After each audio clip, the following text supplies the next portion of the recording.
వినయాలతో వింతైన మాధు స్తుతి పరిమళాలతో వింతైన మాధు స్తుతి పరిమళాలతో వినయమున పూజింతుము నిన్ను వినయమున పూజింతుము నిన్ను మా ప్రభు యేసు నీవే మా సర్వము మహిమాకిప్పుడు నీతోనే స్నేహము మా ప్రభు యేసు నీవే మా సర్వము మహిమాకిప్పుడు నీతోనే స్నేహము. క్లుప్తంగా 2 వర్తమానాలు ఉంటాయి కాబట్టి హెబ్రోన్లో 3 ఉంటాయి కదా, అట్లా ఆయన కూడా 3 తీసుకుంటా అన్నారు. అట్లా దాన్ని బట్టి క్లుప్తంగానే వర్తమానాలు ఉంటాయి కాబట్టి గమనించండి.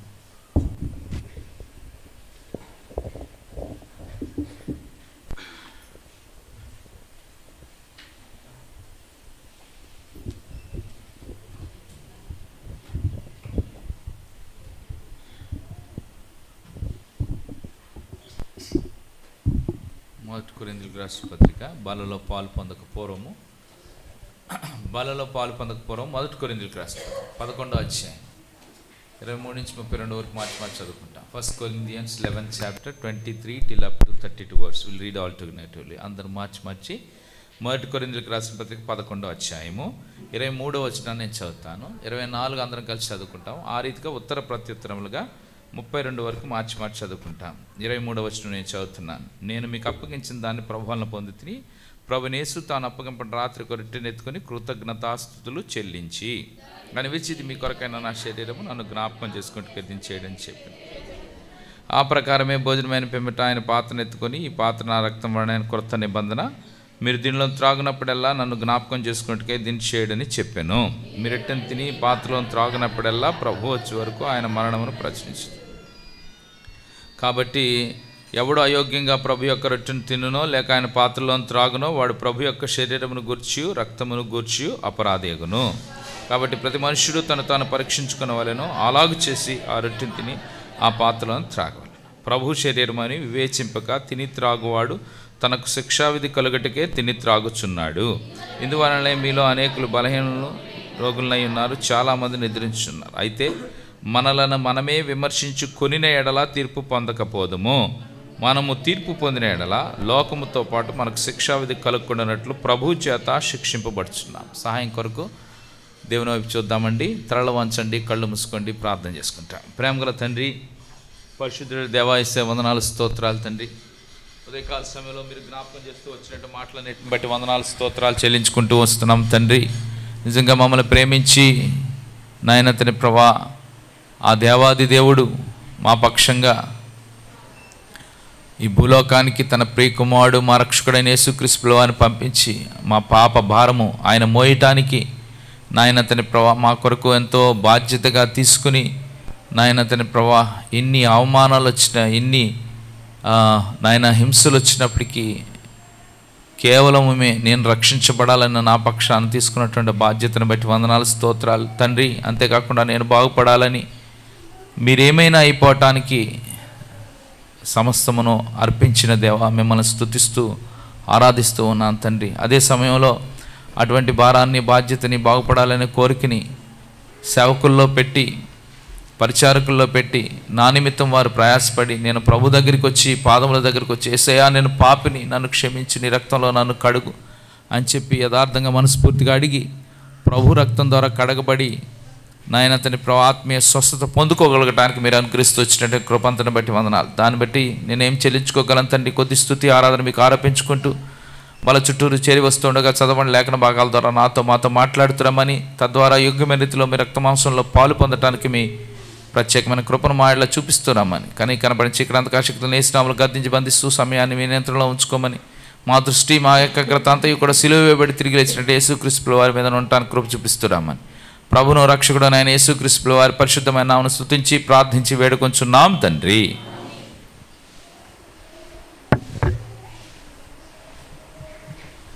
బలలో పాలు పొందక పూర్వం మన మధ్యలో ఉంచబడినటువంటి బల్లని చూసినప్పుడు మనకు జ్ఞాపకం వచ్చే విషయాలు మనం తలపోసుకుంటూ వద్దాం. నిజంగా ఉదయకాలం జ్ఞాపకం చేయబడినటువంటి రీతిగా ఆ బల్లను చూసినప్పుడు ప్రభు యొక్క భారం మన పక్షాన, ఆ బల్లను చూసినప్పుడు ప్రభు యొక్క బాధ్యత, ఆ బలం చూసినప్పుడు మన ఎడల ఎంత ప్రేమ చూపించాడంటే మనం బాగుపడాలని ఆయన బాగంతా వదిలేసుకున్నాడు.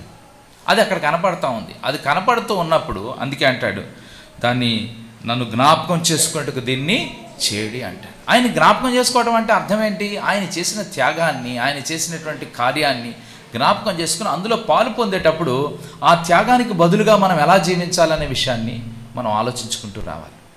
ఉదయకాలం చెప్పినట్టుగానే నిజంగా మన జీవితాల్లో కూడా వీళ్ళందరినీ దేవుడు ఏర్పాటు చేసి మనం ఆత్మీయ స్వస్థత పొందుకోవడానికి అద్భుతమైన కార్యం దేవుడు మన జీవితాల్లో చేస్తూ వచ్చాడు. ఇప్పుడు మనం స్వస్థత పొందాం. ఒక రకంగా చెప్పాలంటే సులువుగా అర్థం చేసుకోవటం కోసం సహజంగా మనకి ఏదైనా రోగం వచ్చిందనుకోండి, ఏదైనా వ్యాధి వచ్చిందనుకోండి, మనము ఏం చేస్తాము? డాక్టర్ దగ్గరికి వెళ్తాం. డాక్టర్ దగ్గరికి వెళ్ళినప్పుడు డాక్టర్ వైద్యం ఇస్తారు, మనకి ట్రీట్మెంట్ చేస్తాడు. ట్రీట్మెంట్ చేసిన తర్వాత ట్రీట్మెంట్ అయిపోయింది, మనము డిశ్చార్జ్ అవుతాం అన్నమాట. డిశ్చార్జ్ అయ్యేటప్పుడు మనం ఏం చేస్తాం? జనరల్గా ఉదాహరణకి నేను చెప్తా, అంటే మనం సహజంగా ఎదుర్కొనే పరిస్థితుల్లో నుంచే మనం ఆలోచించడానికి ప్రయత్నించాలి. ఉదాహరణకి మనము అడ్మిట్ అయ్యాం హాస్పిటల్లో, 2-3 రోజులు ట్రీట్మెంట్ అయింది, మనకు వచ్చిన జబ్బు కుదిరిపోయింది. సో డాక్టర్ గారు డ్యూటీకి పొద్దుటే వచ్చాడు వార్డు చూడటానికి. మన మంచం దగ్గర కూడా వచ్చాడు, మన బెడ్ దగ్గర కూడా వచ్చాడు. ఏం ప్రసాద్ తగ్గిపోయిందంటే తగ్గిపోయింది సార్, పొద్దుట ఏం తిన్నామంటే బ్రేక్ఫాస్ట్ తిన్నాను సార్, మరి వెళ్ళిపోతావు ఇంటికి అంటే వెళ్ళిపోతానండి అంట. అవునా కదా? ఎందుకంటే ఉండటానికి ఇష్టపడ, కొంతమంది ఉండటానికి ఇష్టపడతారులేండి, అది వేరే సంగతి. హాస్పిటల్లోనే ఉండటం బాగుంటుంది వాళ్ళకి. సరే వెళ్ళిపోతామండి అంట. వెళ్ళిపోయేటప్పుడు ఏం చెప్తారు? మనం జనరల్గా చెప్పాలంటే, అయ్యా ఎంత సహాయం నువ్వు నాకు చేసావయ్యా, నీకు థ్యాంక్స్ అని చెప్తాం. అవునా? చెప్తాం లేదా? చెప్పమా, ఏం చేసావులే నువ్వు అంటామా? జనరల్గా అంటే మనం మామూలుగా మన కృతజ్ఞతను తెలియపరచడానికి ప్రయత్నం చేస్తూ వస్తాం. చాలాసార్లు మన భౌతికమైనటువంటి శరీరానికి ఇచ్చినటువంటి స్వస్థతకి ఎంతో కృతజ్ఞత చెల్లిస్తాం. ఎన్నో రీతిలుగా బాగా ముసలివాళ్ళు అయితే, బాబా నువ్వు లేకపోతే చచ్చిపోయేవాడిని అంటుంటారు కొంతమంది. అంటే వాళ్ళు నిజంగా చెప్పాలంటే భౌతికమైనటువంటి స్వస్థత పొందిన తర్వాత మనకి ఏ వైద్యుడైతే మనల్ని ట్రీట్మెంట్ చేశాడో, వైద్యాన్ని అందించాడో, ఆయన్ని ఎంతగానో పొగట్టడానికి, ఎంతగానో కృతజ్ఞత చెల్లించడానికి ప్రయత్నం చేస్తూ వస్తాం. నిజంగా మన జీవితాల్లో అద్భుతమైనటువంటి స్వస్థతను ఇచ్చినటువంటి దేవుడు, అంటే భౌతికమైన స్వస్థత కాదు, భౌతికమైన స్వస్థత కూడా దేవుడు ఇచ్చేవాడిగానే ఉంటాడు. కానీ అన్నిటికంటే ప్రాముఖ్యమైనది భూలోకం మీద పాపమును క్షమించుటకు మనిషి కుమారుడికి ఏముందండి? అధికారం ఉందన్నట్టుగా ఆ పక్షవాయువు గలవాని ఎలాగైతే స్వస్థత పొందుకుంటూ వచ్చి మంచాన్ని ఎత్తుకుంటూ వెళ్ళిపోతూ వచ్చాడో, నీ నా జీవితాల్లో కూడా నీ నా పాపము నిమిత్తమై నీ నా పాపరోగం నుంచి యేసు ప్రభువా నేను పాపిని, నా పాపాన్ని క్షమించు, నీ రక్తంలో నన్ను కడుగు అని మనం హృదయపూర్తిగా యథార్థంగా ప్రార్థన చేసినప్పుడు యేసుక్రీస్తు వారు ఆయన రక్తంలో మన పాపాలు కడిగివేసి మనకి ఆత్మీయ స్వస్థతను ఇచ్చాడు. ఆత్మీయ స్వస్థతను పొందుకున్న మనము ప్రభు కోసం ఏం చేయాలని దేవుడు కోరుతూ ఉంటాడు అనేది కొన్ని మన ఆలోచనకు తెచ్చుకుని మనం బలలో పాలు పొందడానికి ప్రయత్నం చేస్తూ వద్దాం. యేసుక్రీస్తు వారు ఈ భూలోకంలో ఉన్నప్పుడు యెరూషలేముకు వెళుతూ ఉన్నప్పుడు సమరయ పట్టణం గుండా వెళుతూ ఉన్నప్పుడు జరిగిన ఒక సంఘటన మీకు జ్ఞాపకం చేయాలి. లూకాసు వార్త 17వ అధ్యాయం. లూకాసు వార్త 17వ అధ్యాయంలో ఇక్కడ యేసుక్రీస్తు ప్రభువు వారు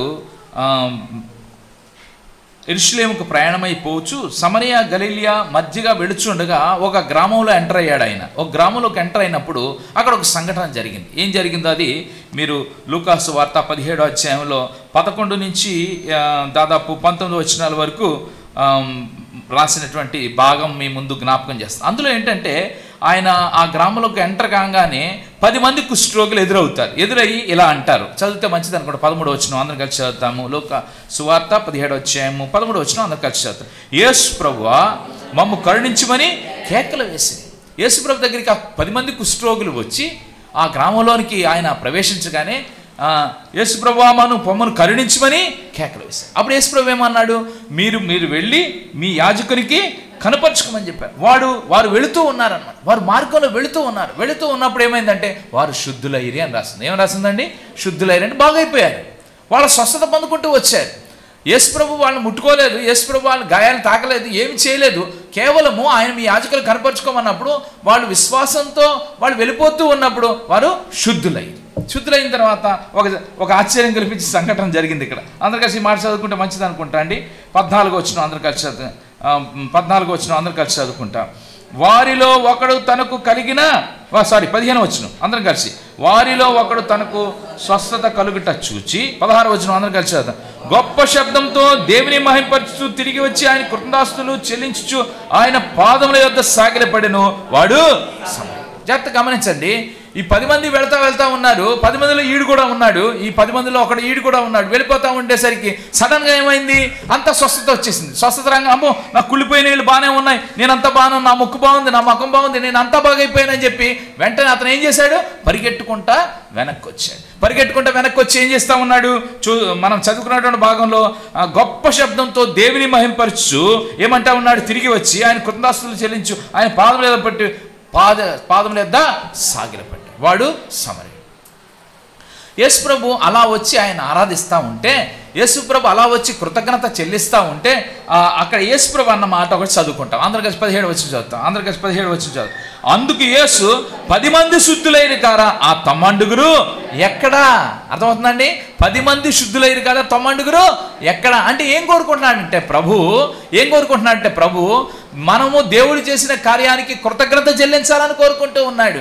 మనం ఎలాగైతే భౌతికమైనటువంటి రోగానికి, భౌతికమైనటువంటి వ్యాధికి స్వస్థత పొందిన తర్వాత మనం ఎలాగైతే మనకు వైద్యం చేసినటువంటి డాక్టర్ గారికి థ్యాంక్స్ అని చెప్తామో, కృతజ్ఞత అని చెప్తామో, లేకపోతే ఆయనకి ఆయా రకాలుగా మన కృతజ్ఞతను వెల్లడిపరుస్తూ వస్తామో, అదే రీతిగా ఆ భౌతిక ఆత్మీయ స్వస్థతనిచ్చినటువంటి దేవునికి కూడా మనం ఏం చెల్లించాలి? కృతజ్ఞత చెల్లించాలి, ఆరాధన చెల్లించాలి, స్తుతులు చెల్లించాలి. ఇది దేవుడు కోరుకునేది. చూడండి, పరలోకంలో అంట ఇంక ఏముండదంట, ఒక ఆరాధనే ఉంటుందంట. ఇక్కడ ఆరాధించడం రాకపోతే అక్కడ మనం ఆరాధించలేం. అందుకే అంటారు, ఆరాధించండి అని యవ్వనస్తుల్ని అందరినీ ఎందుకు ప్రోత్సహిస్తారు? పరలోకంకి వెళ్తే ఇంకా ఆరాధనే ఉంటుంది అన్నమాట. ఆ ఆరాధన మనం ఇక్కడ నేర్చుకోకపోతే అక్కడ ఆరాధించలేము మనం.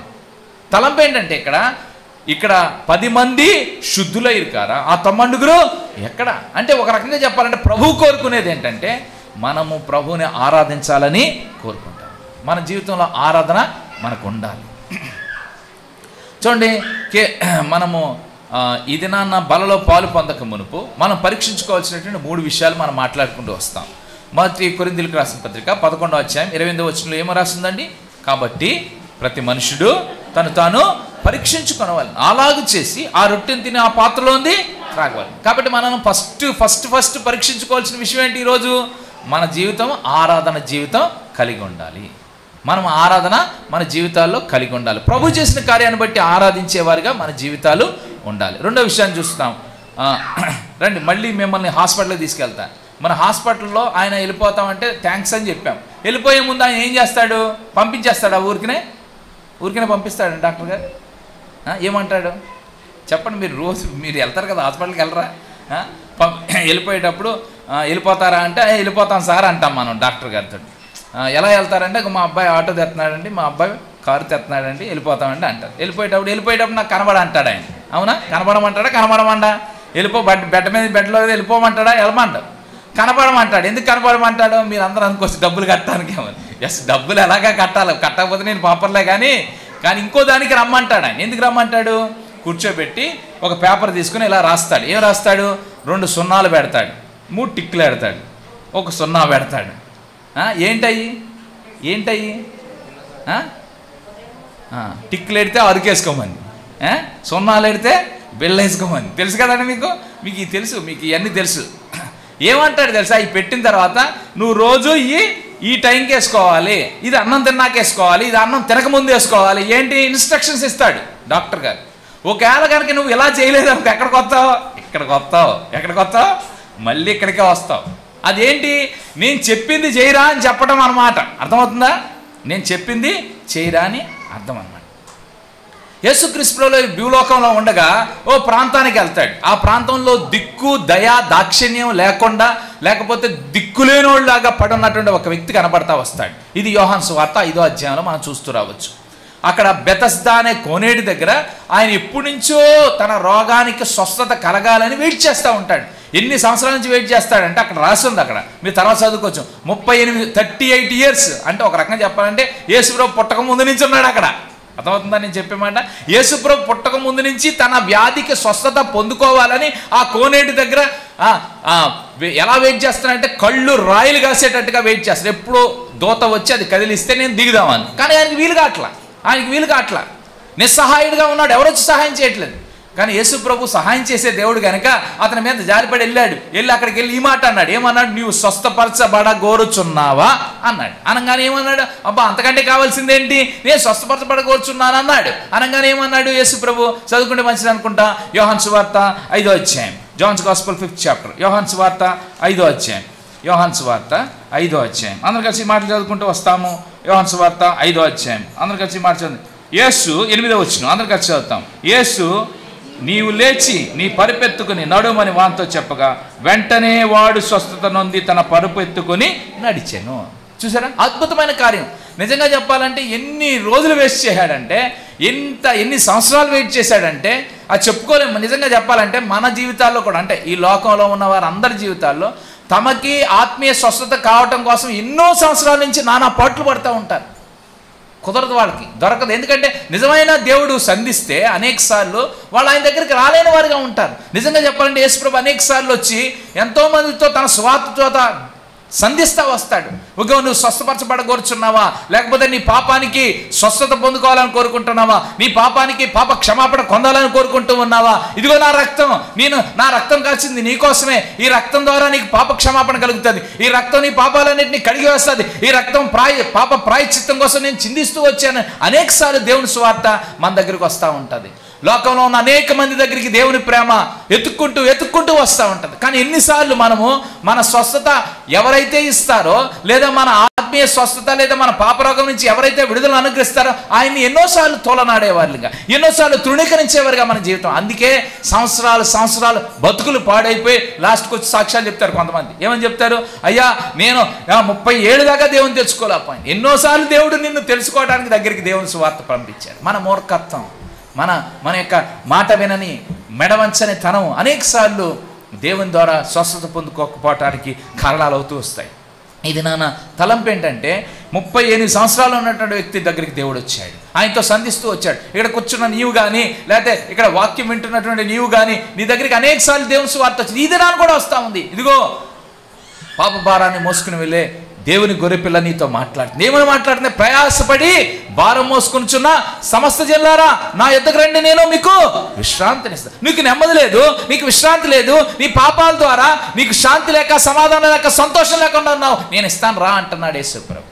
ఆయన దగ్గరికి వస్తే, ఆయన పిలుపుని అందుకుంటే, ఆయన ఆహ్వానాన్ని అందుకుంటే, యేసుప్రభు నేను పాపిని, నా పాపాన్ని క్షమించు, నీ రక్తంలో నన్ను కడుగు అంటే యేసుప్రభు ఈ క్షణమే యథార్థంగా మనస్ఫూర్తిగా అడిగితే ఆయన రక్తం చేత నీ పాపాలన్నీ కూడా కడిగేస్తాడు. ఆయన బాధ్యత కలిగిన దేవుడు అండి, ఆయన భారం కలిగిన దేవుడు అండి. నీ నా పాప భారాన్ని నా కలుషంలో మోసుకున్నటువంటి దేవుడు అండి. నీకోసం రక్తం కార్చి నువ్వు బాగుపడాలని ఆయన బాగును వదులుకున్న దేవుడు అండి. ఆయన నీతో మాట్లాడుతూ ఉన్నాడు. యేసయ్యా నేను పాపిని అంటే ఇది నీ జీవితాన్ని కూడా మార్చగలడు. ఆ కోనేటి దగ్గర 38 సంవత్సరాల నుంచి నానా పాట్లు పడుతున్నటువంటి వ్యక్తి ఒక్క క్షణంలో స్వస్థత పొందుకుంటూ వచ్చాడు. పరుపెత్తుకుని వెళ్ళాడు.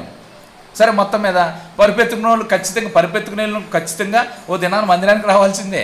చూడండి, ఈ వ్యక్తి కూడా మాసారి మందిరానికి వచ్చాడు. ఈ దేవుడు కూడా ఈ వ్యక్తి కూడా మందిరానికి వచ్చాడు. ఆ మాటలు అక్కడ ఉంటాయి చూడండి. 14 వచ్చిన అందరు కలిసి చదువుతాం. ఈ వ్యక్తి కూడా మందిరానికి వచ్చాడు. 14 వచ్చిన అందరు కలిసి చదువుతాం. అటు తర్వాత యేసు దేవాలయంలో వాని చూచి ఇదిగో స్వస్థత నొందితివి, మరి ఎక్కువ కీడు నీకు కలుగుకుంటున్నట్లు ఇకను పాపం చేయకమంచాడు. అంటే అర్థం ఏంటంటే స్వస్థత పొందినోడు పాపం చేయకూడదని దేవుడు కోరుతాడు. ఒక రకంగా చెప్పాలంటే స్వస్థత పొందినోడు దేవుడి మాట వినాలని దేవుడు కోరుతా ఉన్నాడు. ఎలాగైతే భౌతికమైనటువంటి డాక్టర్ వైద్యుడు మనకు చెప్తాడో ఇది వేసుకోరా, నీసు తినకరా, కొన్ని రోజులు చేపల దగ్గరికి వెళ్ళకరా, కొన్నిసార్లు చెప్తారు డాక్టర్లు. అలా చేస్తే మళ్ళీ ఇక్కడికి పోతావరా, లేదా అక్కడికి వస్తావరా అని చెప్తారు కదా. అది డాక్టర్ చెప్పింది వినటానికి ప్రయత్నం చేస్తాం. ఎందుకంటే నేను చెప్తుంటాను కొన్ని చోట్లకి వెళ్ళినప్పుడు ముసలోళ్ళు చాలామంది చూడరా సరిగ్గా రేపటికి ఆ బిళ్ళ ఉందో లేదో, లేకపోతే వాడు ప్రాణం తీసేస్తారు. ఎందుకంటే ఇప్పటికి వెళ్ళి బిళ్ళట్టు రావాలి. ఎక్కడికి షాపులు కట్టేసినా నువ్వు పట్టు రావాలి. ఎందుకంటే అది మెంగాపోతే డాక్టర్ చచ్చిపోతానన్నాడు, లేకపోతే డాక్టరు ఈ రోగం బాగోదన్నాడంటే నువ్వు భౌతికంగా ఎంతో పట్టించుకుంటావు. కానీ చాలాసార్లు ఆత్మీయ స్వస్థత పొందిన మనము దేవుడు ఎన్నో విషయాలు చెప్తాడు. ఈ పాపం చేయొద్దు, ఈ త్రాగుడు తాగొద్దు, ఈ బూతులు మాట్లాడొద్దు, ఈ పలానా చోటకి వెళ్ళొద్దు, ఈ ఆచారం చేయొద్దు, ఇదిగో అది వదిలేసాయి, ఇది విడిచిపెట్టు, అది చెయ్యి, అదే నీకు బాగునిస్తుందని చెప్పి దేవుడు ఎన్నోసార్లు మాట్లాడుతున్నాడు. ఇక్కడ మాట్లాడుతున్నాడు ఈయనతోటి. ఎవరితోటి? ఆ బెతస్దా కోనేటి దగ్గర స్వస్థత పొందిన వ్యక్తితో దేవుడు ఏమని మాట్లాడుతున్నాడు అంటే, నువ్వు స్వస్థపడ్డావు, ఇక నువ్వు ఏమని చెప్తున్నాడండి ఇక్కడ, మరీ ఎక్కువ కీడు నీకు కలుగుకుంటున్నట్లు ఏమంటున్నాడు, నీవు పాపము చెయ్యి. తలంపు ఏంటంటే దేవుడు చెప్పిందల్లా చేయటానికి ఇష్టపడాలని దేవుడు కోరుతా ఉన్నాడు. నువ్వు చేస్తున్నావా? ఈ బలలో పాలు పొందే ముందు ఫస్ట్ది ఏంటంటే ఆరాధన ఈ జీవితంలో ఉందా, లేకపోతే ఇది నన్ను సరి చేసుకో. ప్రతి దానికి కృతజ్ఞులై ఉండటానికి ఇష్టపడుతురండి, ప్రతి దానికి దేవుని ఆరాధించడానికి ప్రయత్నం చేస్తురండి. అప్పుడు దాంట్లో పాలు పొందితే దానికి ఒక మీనింగ్ అనేది ఉంటుంది. మరి తలంపు ఏంటి? రెండోది ఏంటంటే నువ్వు స్వస్థపరచబడ్డావు, లేదా నీవు ఆత్మీయ స్వస్థతను పొందావు, నువ్వేం చేయాలని ఆయన కోరుతా ఉన్నాడు? ఆయన చెప్పింది అవలంబించాలని కోరుతాం. అర్థమవుతుందా? ఆయన చెప్పింది అవలంబించాలి, ఆచరించాలని దేవుడు కోరుతా ఉన్నాడు. ఏం చెప్పాడు ఆయన? పాపం చేయొద్దు అన్నాడు. పాపం చేయొద్దు అన్నాడు. నీ జీవితంలో గతించిన వారంలో ఎన్ని పాపాలు చేసావు? నువ్వు రక్షణ పొందిన కాడి నుంచి ఇప్పటి వరకు ఎన్ని పాపాలు చేసావు? ఎన్ని పాపాలు చేస్తే అన్నిసార్లు యేసుప్రభువుని పొడిచినట్టే లెక్క, అన్నిసార్లు సిలువేసినట్టే లెక్క. మీరు హీబ్రూలో చదువుకుంటే, హెబ్రీ కథ రాస్తాడు అక్కడ. తిరిగి తిరిగి తిరిగి తిరిగి ఆయన మనం సిలువేస్తున్నట్టే లెక్క. తలంపు ఏంటంటే ఇది నాన్న, మనము ఒకసారి యేసుప్రభు రక్తంతో కడగబడిన తర్వాత పాపం చేయకూడదని దేవుడు కోరుతా ఉన్నాడు. అందుకే అంటున్నాడు, ఇక నువ్వు నీకు కీడు కలుగుకుండానట్లు, ఇక నువ్వు అంటే దానికంటే ఇంకా ఈ మాట చదివితే ఎక్కువ కీడు నీకు కలుగుకుండానట్లు. ఇప్పటికే నువ్వు పొందావు ఎన్నో కీడులు, నీ పాపం ద్వారా వచ్చే శాపాలు, నీ పాపం ద్వారా వచ్చే నష్టాలు, నీ పాపం ద్వారా శాంతి లేక సమాధానం లేక ఎన్నో పడ్డావు. ఇంకా నీకు ఎక్కువ కీడు కలుగుకుండానట్లు నువ్వేం చేయాలి? పాపం చేయకూడదు. అర్థమవుతుందా? పాపం చేయకోకుండా ఉంటేనే అందులో ధైర్యంగా మనం పాలు పొందగలమండి. పాపం చేసి పాపం చేతులతో అందులో ఎలా పాలు పొందగలుగుతామండి? అది నా దేవుడు నీతో మాట్లాడతాం. కాబట్టి ప్రతి మనుషుడు తను తాను పరీక్షించుకునేవాళ్ళు, అలాగూ చేసి ఆ రొట్టెని తిని ఆ పాత్రలోంది త్రాగవాలి. కాబట్టి ఇది నన్ను పరీక్షించుకోవడానికి 3 విషయాలు జ్ఞాపకం చేసుకుని మనం బలలోకి వెళ్తాం. మొట్టమొదటి విషయం ఏంటి? మీరే చెప్పాలి. మొట్టమొదటి విషయం ఏంటండి? ఆరాధన జీవితం మన జీవితాల్లో ఉండాలి. అందుకే దేవుడు కోరుతా ఉన్నాడు. స్వస్థపడ్డాడు ఎవరు? ఆ 10 మంది కుష్ఠరోగులు స్వస్థపడ్డాడు. ఒకడు వచ్చాడు ఆరాధించడానికి. 90 ఎక్కడైనా అడుగుతున్నాడు, ఆరాధిస్తున్నాడు. ఎందుకు ఆరాధిస్తున్నాడు అంటే ఆరాధించడానికి రాలేదేంటి? ఈ సమరయుడే వచ్చాడేంటి? చూడండి, గమనించండి. అదే సమయంలో ఈ మందిరానికి వచ్చినటువంటి ఈ బెతస్దా కోనేటి దగ్గర స్వస్థత పొందిన ఈ వ్యక్తితో కూడా దేవుడు ప్రశ్నించే మాట ఏంటంటే, దేవుడు చెప్పే మాట ఏంటంటే, ఇదిగో నువ్వు స్వస్థపడ్డావు, ఇదిగో నువ్వు స్వస్థపడ్డావు, మందిరానికి వచ్చావు, సంతోషం. ఇదిగో నువ్వు స్వస్థపడ్డావు, నువ్వు మందిరానికి వచ్చావు, సంతోషమే. కానీ ఇక నీకు ఎక్కువ కిడు కలుగుకున్నట్లు నువ్వు పాపాన్ని దగ్గర రానేవద్దండి. పాపం దగ్గరికి రానేవద్దండి. దేవుడు నీతో మాట్లాడుతూ ఉన్నాడు. నీలో ఏదైనా పాపం ఉందా? ఆ పాపంతో పాలు పొందటానికి ఎలా ధైర్యం సరిపోతుంది? కానీ ప్రభు నీతో మాట్లాడుతున్నప్పుడు కీడు ఇంకా కలక్కోకుండా ఉండాలండి. ఇప్పుడు వచ్చిన కీడే ఎక్కువ అండి మనకి. మన కుటుంబాల్లో, మన వ్యక్తిగతంగానే మన జీవితాల్లో వచ్చిన కీడు ఇప్పటికే ఎక్కువ. అది ఇంకా ఎక్కువ కలక్కోకుండా ఉండటానికి మనం ఏం చేయాలి? పాపం చేయకూడదు. ఇది నన్ను ఒక తీర్మానానికి వద్దాం. అందులో పాలు పొందే ముందు ఓకే, నువ్వు గతించిన వారంలో ఏవో పాపాలు చేసావేమో దేవునికి ఇష్టం లేని, ఇప్పుడు వదిలేద్దాం, ఇప్పుడు విడిచిపెడదాం, ఇప్పుడు పాతేద్దాం. ఎందుకంటే దేవుడు కోరుకుంటా ఉన్నాడు. స్వయంగా యేసుప్రభువే చెప్పాడు, ఇక నువ్వు ఎక్కువ కీడు కలుగుకున్నట్లు నీవు పాపము చేయకు. 3వ విషయాన్ని జ్ఞాపకం చేసుకుని మనం ముగించుకుంటాం. మీరు మార్క్స్ వార్త 5వ అధ్యాయంలో చూస్తే దానికి ముందు మామూలుగా సహజంగా మాట్లాడుకునే మాట నేను చెప్తా ఉన్నాను. ఏంటి? మొట్టమొదటిది ఏంటి? మనం డాక్టర్ గారికి ఏం చెప్తాం? థ్యాంక్స్ చెప్తాం. ఇంకేం చెప్తాం? డాక్టర్ గారు మందులు ఇస్తే ఆ మందులు ఇచ్చిన ప్రకారంగా మనం వాడుకుంటూ వస్తాం. తర్వాత కొద్ది రోజుల తర్వాత నువ్వు బాగైపోయావు అనుకోండి.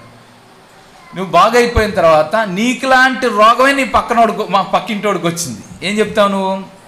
ఏమని చెప్తావు మనం? పక్కింటోడికి వస్తాం, భలేగా అయిందిరా బాబు, నేను బండి మీద మా అబ్బాయి తీసుకెళ్తుంటే నువ్వు కిటికీలోంచి చూసేవాడు, నీకు భలే వచ్చిందిరా బాబు అనుకుంటావా? మామూలు మానవత్వం ఉన్నవాడు ఏం చేస్తాడు? దగ్గరికి వెళ్ళి ఏమంటాడు? నీకు పొద్దుట వాంతి అవుతుంది, నాకు అలాగే అయింది. రాత్రి నిరోసనాలు అవుతుంది, నాకు అలాగే అయింది. ఈ రోగమే నాకు వచ్చింది. ఈ రోగాన్ని బాగు చేసే వైద్యుడు నాకు తెలిసింది, వాడి దగ్గరికి తీసుకెళ్తాను రా అంటామా లేదా? అదేంటి? సువార్త. అర్థమవుతుందా నేను చెప్పే మాట అర్థమవుతుందండి?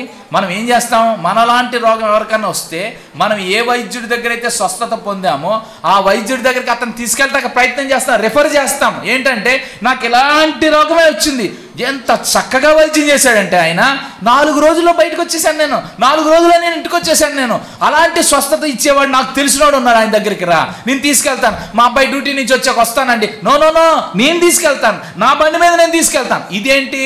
నువ్వు కూడా బాగుపడాలని కోరుకునే వాళ్ళ యొక్క ఉద్దేశం. తలంపు ఏంటంటే మార్క్స్ వార్త 5వ అధ్యాయంలో యేసుక్రీస్తు వారు ఒక అతన్ని స్వస్థపరుస్తూ వస్తాడు. మీకు అందరికీ తెలిసినటువంటి విషయమే, దెయ్యములు పట్టిన వాడిని స్వస్థపరుస్తూ వస్తాడు. మార్క్స్ వార్త 5వ అధ్యాయము, మార్క్స్ వార్త 5వ అధ్యాయము అందరూ కలిసి 15వ వచనం చదువుకుంటాం. మార్క్స్ వార్త 5వ అధ్యాయము, మార్క్స్ గాస్పల్ 5th చాప్టర్, అందరం కలిసి మార్క్స్ వార్త 5వ అధ్యాయము, క్షమించండి 5వ అధ్యాయం 15వ వచనం అందరూ కలిసి చదువుకుంటామండి.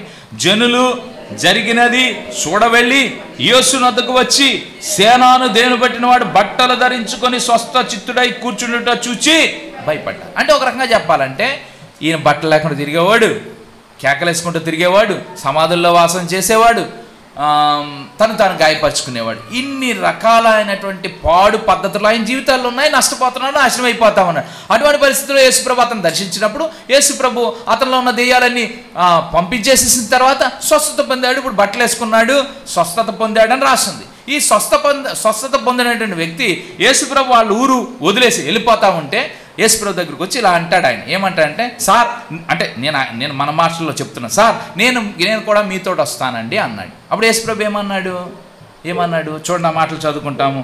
19-20 వచనాలు అందరూ కలిసి చదువుకుంటాం. తమ ప్రాంతంలో విడిచిపోమని 19-20 వచనాలు అందరూ కలిసి చదువుకుంటాం. అదే అధ్యాయం 19. ఆయన వానికి సెలవీయక నీవు నీ ఇంటి వారి వద్దకు వెళ్ళి ప్రభువు నీ యందు కనికరపడి నీకు చేసిన కార్యములన్నింటినీ వారికి తెలియజెప్పుము. సరిపోద్ది. అంటే తలంపు ఏంటంటే దేవుడు నీ దగ్గర నీ జీవితంలో చేసిన కార్యాలన్నీ నీ సాక్ష్యంగా నీ కుటుంబకులకు చెప్పమని చెప్తా ఉన్నాడు. అర్థమవుతుంది కదండి చెప్పే మాట?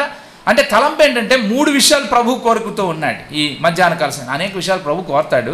మచ్చుకు 3 విషయాలు చూస్తూ ఉన్నాం. బల దగ్గరికి వచ్చేటప్పుడు ఆ బల దగ్గరికి వచ్చినప్పుడు పరీక్షించుకోవాల్సిన 3 విషయాలు ఏంటి? ఒకటి, మన జీవితంలో ఆరాధన ఉండాలి. రెండోది, మన జీవితంలో అవలంబించటం ఉండాలి. మూడోది, మన జీవితంలో అందించటం ఉండాలి. అందించటం అంటే నీకు కలిగినటువంటి స్వస్థత, నీ దగ్గరికి వచ్చి సువార్త ద్వారా నువ్వు మేలు పొందినటువంటి సువార్తను ఇతరులకు అందించేటట్టుగా మన జీవితాలు ఉండాలి. ఈజీగా గుర్తుపెట్టుకోవచ్చు. ఒకటి ఆరాధన, రెండోది అవలంబించుట లేదా అనుసరించుట, మూడోది అందించుట.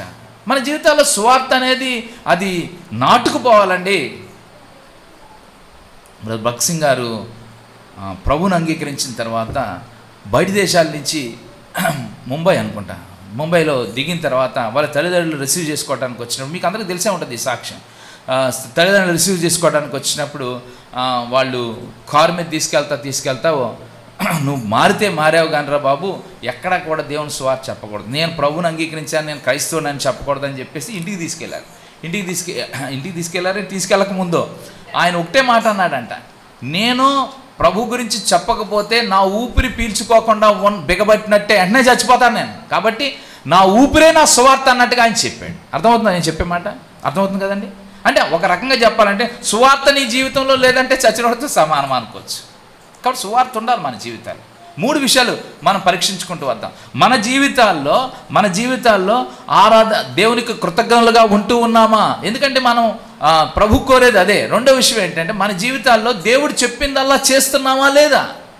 ఎక్కడైనా దేవునికి అవిధేయత చూపిస్తున్నాం. మూడో విషయం ఏంటంటే మన జీవితాల్లో దేవుని సువార్త చెప్తున్నామా లేదా? ఈ 3 విషయాలు మన జీవితాల్లో పరీక్షించుకుంటూ వద్దాం. దేవుడి మాటల్ని దీవించి యోగ్యమైన రీతిలో బాగా చేయవేటుకు దేవుడు మనకు సహాయం చేయను. మోకాళ్ళ మీదకి వస్తాం, కళ్ళు మూసుకుంటాం. ఒకసారి మనం పరీక్షించుకుంటూ వద్దాం. ఈ 3 కాదు, ఇంకో ఎన్నో విషయాలు ప్రభు నీతో మాట్లాడుతూ వస్తాడు. మన జీవితాల్లో ఆత్మీయ స్వస్థతను పొందాము, కృతజ్ఞులమై ఉందాము. మన జీవితాల్లో ఆత్మీయ స్వస్థతను పొందాము, ప్రభు పాపం చేయొద్దని చెప్తా ఉన్నాడు, ప్రభు మాట విందాము. మన జీవితాల్లో ఆత్మీయ స్వస్థతను పొందుతూ వచ్చాము, ప్రభు చెప్తా ఉన్నాడు నీ సాక్ష్యాధితలకు పంచుకోమని చెప్పేసి. ఒక నిమిషం మౌనంగా ఉండి మన జీవితాలను పరీక్షించుకుంటూ వద్దాం. పాపం నీలో ఉంటే గనక, ఇంకా పాపం వదలుకోకుండా ఉంటే నీకు ఎక్కువ కీడు కలుగుతుందని దేవుడు మాట.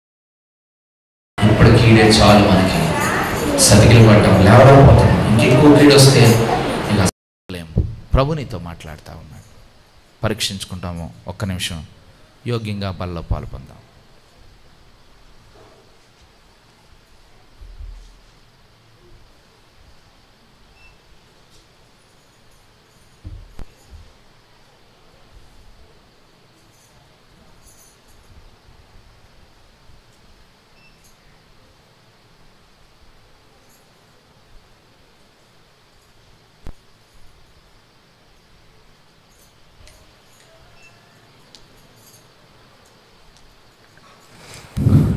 నాయన మా ప్రియులు తండ్రి, కృప కలిగిందేవా, మీ ఉన్నతమైన శ్రేష్టమైన నామానికి వందనాలు స్తోత్రాలు చెల్లించుకుంటున్నాం ప్రభా.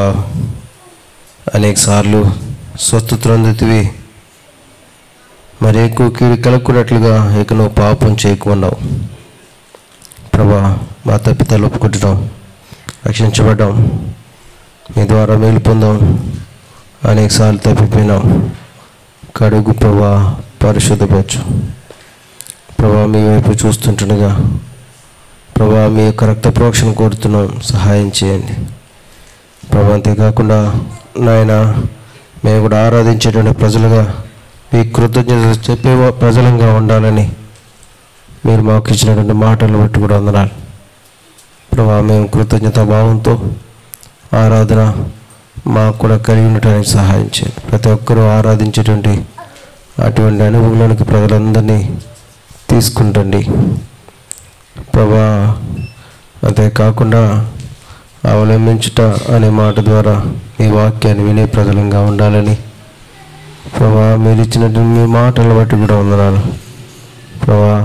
మేము కూడా రీతిగా మీ వాక్యాన్ని గాయకునే వారంగా సహాయం చేయమని అడుగుతున్నాం ప్రభా. అందించుట అంటే ప్రభా మీ స్వార్థను ప్రజలకు ప్రకటించటం మాకు కూడా నేర్పించండి, మమ్మల్ని బలపరచండి. మేము కూడా అనేక మందికి మీ రాజ్య సువార్తను ప్రకటించే ప్రజలుగా మమ్మల్ని చేయమని అడుగుతున్నాం. కనికరం చూపించమని, ఈ మాటలు మా హృదయంలో భద్రపరచమని యేసుక్రీస్తు నామములో అడిగి వేడుకుంటున్నాం తండ్రి, ఆమేన్. నేను మీకు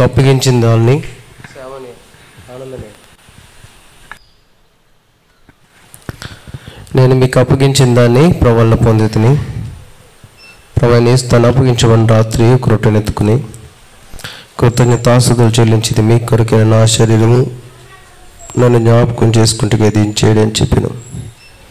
ప్రవక్తలు ఎంతండి మీ శరీరాన్ని సాదృశ్యమైన రొట్టెలో పాలు పొందడానికి యోగ్యమైన రీతిలో పాలు పంపులు దయచేయమని యేసుక్రీస్తు నామములో అడిగి వేడుకుంటున్నాం తండ్రి, ఆమేన్. ఎవరైతే సిద్ధపడ్డారో మీ కుడి చేయి పైకి చూపించండి.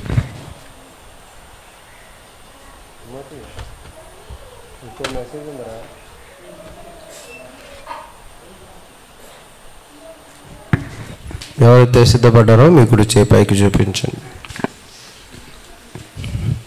రక్షించబడి దీర్ఘకాలంగా అట్లా చాలామంది ఇంకా పాలు పొందట్లేదు. అది మంచి హ్యాబిట్ కాదమ్మా. మారు మనసు పొందిన వాళ్ళు దేవునితో ఏదైనా సరి చేసుకోవాలి, బలలో పాలు పొందాలి.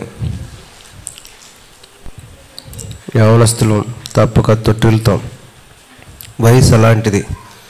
అయితే ప్రభు దగ్గర క్షమాపణ కోరుకోవాలి. ప్రభా నేను తప్పాను, మాటల్లోనూ తలంపుల్లోనూ చూపుల్లోనూ, ప్రభా నన్ను క్షమించు అని ప్రభుని ఒప్పుకోవాలి. ప్రభు దగ్గర క్షమాపణ కోరుకోవాలి. ఏకను పాపం చేయను అని చెప్పుకుంటూనే చేయక ప్రభువులలో పాలు పొందే వాళ్ళంగా ఉండాలి. అంతేగాని ప్రభు వాళ్ళకు దూరం కావద్దని ప్రభు పేరట మనం చేస్తున్నాం.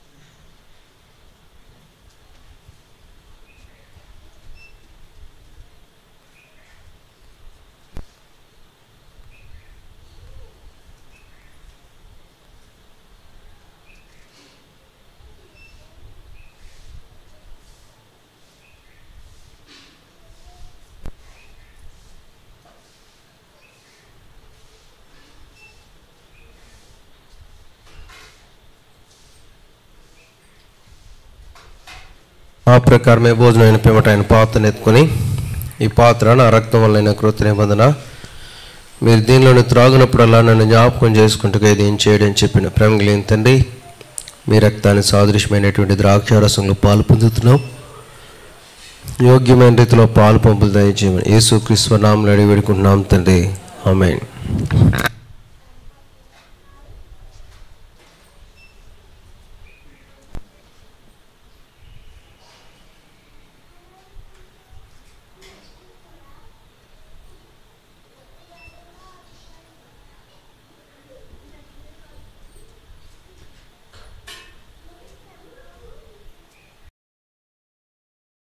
సిద్ధపడ్డారు, మనకు చూపించాలి.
కిచెన్లో ఉన్నవారు కూడా పాలు పొందండి. మీ దగ్గర బల్ల తీసుకుని వస్తున్నారు.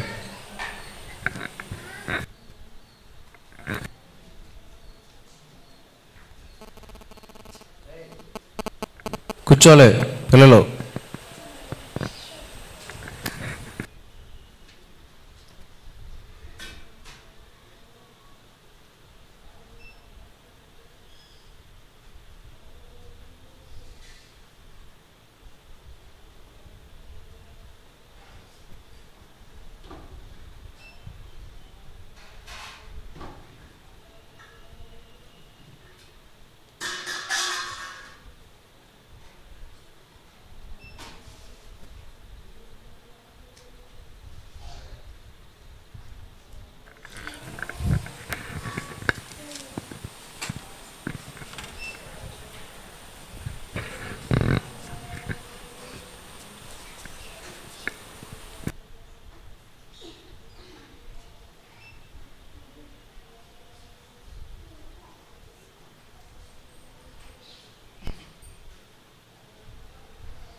ప్రేమలేని మా ప్రియపరులు తండ్రి, కృప కలిగిన దేవా, మీ యొక్క శరీర రక్త మాంసాలకి సాదృశ్యమైనటువంటి రొట్టె ద్రాక్షారసం ఇచ్చిన పాలు పంపులు కొందనాలు.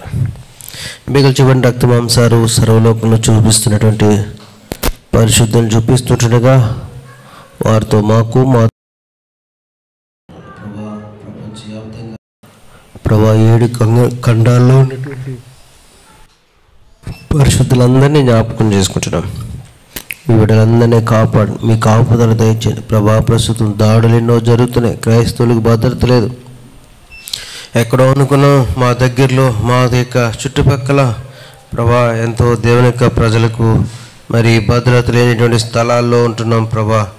ఆయన శత్రువు ఎంతో యుక్తి కలిగినటువంటి వాడే ప్రభా, వాడెంతో యుక్తితో పనులు జరిగిస్తున్నాడు ప్రభా. సహాయం చే, నీ బిడ్డలందరి కాపుదల దయచే. తీర్పులు కూడా మాకు వ్యతిరేకంగా వస్తున్నాయి ప్రభా. మేమేం చేయగలం ప్రభా? అయితే నీవు ఉన్నావు. మా ప్రభువైన యేసుక్రీస్తు వారికే అన్యాయమైనటువంటి తీర్పు చేత అతడు కొనుక్కోబడ్డాడు నాయనా ప్రభా. మేము కూడా అయితే సహనం, ఓర్పు, శక్తి, కృప దయచేయమని అడుగుతున్నాం తండ్రి. అదే రీతిగా నాయన రేపు 13వ తారీఖు, మే నెల 13వ తారీఖున యాంటీ కన్వర్షన్ బిల్లు మీద మరి వాదనలు జరగనేంటుండగా ఆ న్యాయవాదితో మీరు మాట్లాడండి. తను ఎటువంటి ప్రలోభాలకి గురి కాకుండా న్యాయమైనటువంటి తీర్పు ఇవ్వటానికి సహాయం చేయండి ఓ ప్రభా. ఒకవేళ మాకు వ్యతిరేకమైనటువంటి తీర్పే వచ్చినా ప్రభా, మేము ఎలా నడుచుకోవాలో మాకు కూడా సహాయం చేయండి ప్రభా. మేమేం చేయలేం, అయితే నీవు ఉన్నావు. ఆ శివరోజు కాలంలో దేవుని యొక్క ప్రజలకు వ్యతిరేకమైనటువంటి శాసనమే వచ్చింది.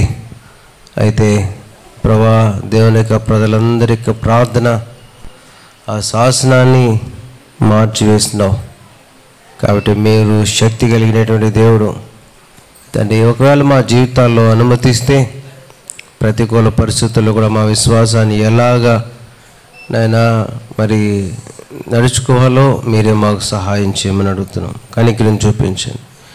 రీతిగా ఒంటరిగాను ప్రభా మరి నాయన ఎంతో కష్టమైన పరిస్థితుల్లో సేవ చేస్తున్నటువంటి అనేక మంది సేవకులు జ్ఞాపకం చేసుకుంటున్నాం ప్రభా. మరి ఉత్తర భారతదేశంలో ఛత్తీస్గఢ్ అని ఉత్తరప్రదేశ్ ప్రభా, ఈ రీతిగా ఇంకా అనేకమైనటువంటి చాలా నేను బీజేపీ పాలిత ప్రాంతాల్లో ఎంతో కష్టంగా సేవలు చేస్తున్నారని వింటున్నాం. ఒరిస్సా, గుజరాత్ అయినా ఇలాంటి ప్రదేశాల్లో బైబిల్ చేత పట్టుకుని వెళ్ళటానికి వీల్లేదు అని చెప్తున్నారు ప్రభా. అయినా ఉత్తరప్రదేశ్ జైల్లో ఎంతోమంది దైవ సేవకులు జైల్లో మగ్గుతున్నారంట ప్రభా. వారందరినీ జ్ఞాపకం చేసుకునండి. మీ కాపుదలు ఇచ్చి వారికి విడుదల దయచేయండి. అక్కడ మరి మీ సేవకు మార్గాలు మీరే దయచేయమని అడుగుతున్నాం. కనికరం చూపించు. మా దేశ ప్రధాని ముఖ్యమంత్రులను కూడా రక్షించు, మారు మనసు దయచేయమని అడుగుతున్నాం. కనికరం చూపించాను. అదే రీతిగా ప్రభా ఆయన సంఘస్థులందరినీ జ్ఞాపకం చేసి దూరదేశాలన్నటువంటి వారు ప్రభా రమేష్ అని రాణి యొక్క కృష్ణని సుధాకరు ప్రభా అనిల్ బ్రదరు నాని బ్రదరు ప్రభా నాయన ఇంకా నాయన ఓ ప్రభా పెదరాజు నాయన వీళ్ళందరి కొరకు నువ్వు ప్రార్థన చేస్తున్నాం ప్రభా. మరి ఆయన రాజని కొరకు నాయన ఓ ప్రభా తండ్రి ప్రభా ఆయన తోటి రోజు సిస్టర్ కొరకు ఇస్మాయిల్ బ్రదర్ కొరకు నాయన సంసోన్ అని కొరకు వీరందరి కొరకు ప్రార్థన చేస్తున్నాం. దూరదేశాల్లో వీరిని కాపుదలతో ఇచ్చేయండి. జాషువా కొరకు ఇంకా ప్రభా క్లయోఫా అన్న కొరకు నేను ఇట్లా వినయ్ వికాసు ప్రభా ఇలా దూరదేశాల్లో ఉన్నటువంటి వాళ్ళు ప్రభా వీరందరి కొరకు నువ్వు ప్రార్థన చేస్తున్నాం తండ్రి. ఓ ప్రభా ప్రియదర్శనక్క ఆ కుటుంబం ఇలా వీళ్ళందరినీ మీ యొక్క ఆరోగ్యం క్షేమాలతో నింపవలసింది విషయంలో వారి కుటుంబాలు దీవించు తండ్రి. స్థానిక సంఘాన్ని కూడా జ్ఞాపకం చేసుకునండి. నేను పెద్ద వయసులో ఉన్నటువంటి వారిని జ్ఞాపకం చేసుకుంటున్నాం. కస్తూర్బా ఆంటీ కొరకు కాంతమ్మ ఆంటీ కొరకు ప్రభా ఆ రీతిగా నాయన నిదాసురాలు అమ్మ కొరకు ప్రార్థన చేస్తున్నాం ప్రభా. ఈ రీతిగా నాయన ఇంకా వజ్రమాంటి కొరకు ప్రార్థన చేస్తున్నాం తండ్రి ప్రభా. వీరందరినీ జ్ఞాపకం చేసుకునండి, మంచి ఆరోగ్యాలతో నింపండి నాయన. రీతిగానే ఇంకా ఓ ప్రభా నాయన ఓ ప్రభా మరి కోటేశ్వరంకులు ఇంకా వీళ్ళందరి కొరకు నువ్వు ప్రార్థన చేస్తున్నాం నాయన. వరలక్ష్మి ఆంటీ కొరకు ప్రార్థన చేస్తున్నాం తండ్రి. ఇంకా ఇలా సంఘస్థులందరినీ జ్ఞాపకం చేసుకోమని అడుగుతున్నాం తండ్రి. వృద్ధాప్యంలో ఉన్నటువంటి వారందరినీ ఓ ప్రభా మేరీ రత్నం గారిని మంచి ఆరోగ్యమాలతో నింపండి, సహాయం చేయండి. ఈ రీతిగా ప్రతి ఒక్కరిని మీ హస్తాలకు అప్పగించుకుంటూ ప్రార్థన ఆలకించినారని కూడా నమ్ముతూ మా బిడ్డలందరూ ప్రయాణాలు వెళ్తున్నారు ప్రభా. వారికి మీ కాపుదల దయచేయండి ప్రభా నాయన. వారి చుట్టూ మీ కాపుదలు ఉంచండి. ఉద్యోగాల కోసం ఎదురు చూస్తున్నారు ప్రభా, వివాహాల కోసం ఎదురు చూస్తున్నారు ప్రభా. మీరే సహాయం చేయమని అడుగుతున్నాను తండ్రి. రత్నకుమారి కొరకు నాయన, ఇంకా ప్రభా చంద్రరాజు కొరకు నాయన, మరి తిమోతి కొరకు నాయన, ఇసాక్ కొరకు నాయన, ఓ ప్రభా నాయన, చదువులు ఉద్యోగాలు అన్ని విషయాలు మీ సన్నిధిలో ప్రార్థన చేస్తున్నాం. ఎబేనేజర్ కొరకు నాయన, ఓ ప్రభా రాజీ సుమా కొరకు ప్రభా ఈ రీతిగా నాయన, ఓ ప్రభా నాని బాలు కొరకు నాయన, ఓ ప్రభా ఈ బిడ్డలందరూ కూడా మరి జ్ఞాపకం చేసుకోమని అడుగుతున్నాను తండ్రి ప్రభా నాయన. ఓ ప్రభా నాయన సుసన్న శ్రావణి కొరకు నాయన, ఇక దేబోరా ఓ ప్రభా ఇంకా ఈ బిడ్డలందరినీ జ్ఞాపకం చేసుకుంటున్నాం. 10th క్లాసు మార్కులతో మంచిగా పాస్ అవుట్ అని సాయం చేయండి. ఇట్లా ఇంకా ఎవరు ఈ బిడ్డలందరూ జ్ఞాపకం చేసుకుంటున్నాం తండ్రి ప్రభా నాయన. మంచిగా వారందరూ ఉద్యోగాలు దయచేయమని అడుగుతున్నాం. డిఎస్సి కొరకు ఆనందనీయ ప్రభా, ఇంకా లీడియా సిస్టర్ నాయన, మరి అక్క వాళ్ళు కూడా నాయన, ఎవరైతే ఇంకా ఎవరు పెడుతున్నారో మాకు ఇంకా పూర్తిగా తెలియదు నాయన. జోష్న వీళ్ళందరికీ సహాయం చేయమని అడుగుతున్నాం. వివాహాల కోసం కూడా ఎదురు చూస్తున్నారు, సహాయం చేయండి. సోనీ కొరకు నా కొరకు ప్రభా మీ సన్నిధిలో ప్రార్థన చేస్తున్నాం, కనికరం చూపించండి ప్రభా. మీ యొక్క నేను సహాయాన్ని కోరుతున్నాం, కనికరం చూపించమని. గీతా దీప్తి కొరకు ప్రార్థన చేస్తున్నాం నేను. మంచి ఉద్యోగాలు వివాహాలు మీరే మంచిగా సెటిల్ చేయండి. మా బిడ్డలందరినీ ఓ ప్రభా మరి నీ యందు భయభక్తులు కలిగి సాగిపోవాలి, వారు కూడా మంచి ఉన్నత స్థానాల్లో ఉండాలి. అట్టి కృప దయచేయమని కూడా కోరుతూ ప్రార్థన ఆలకించినారని నమ్ముతూ పెద్ద వయసు శరీర బలహీనతలో ఉన్నటువంటి ప్రతి ఒక్కరిని జ్ఞాపకం చేసుకు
రాజాతి రాజా రావే.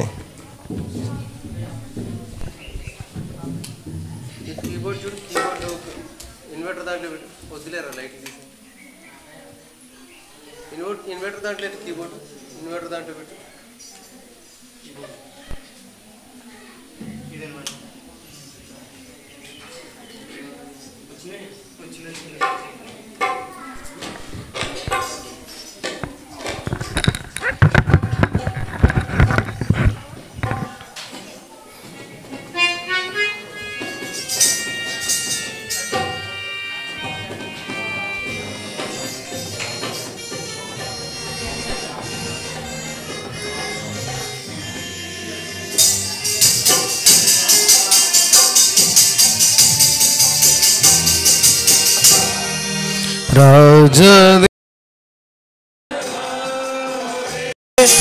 రాజేసు రాజమేలరావే,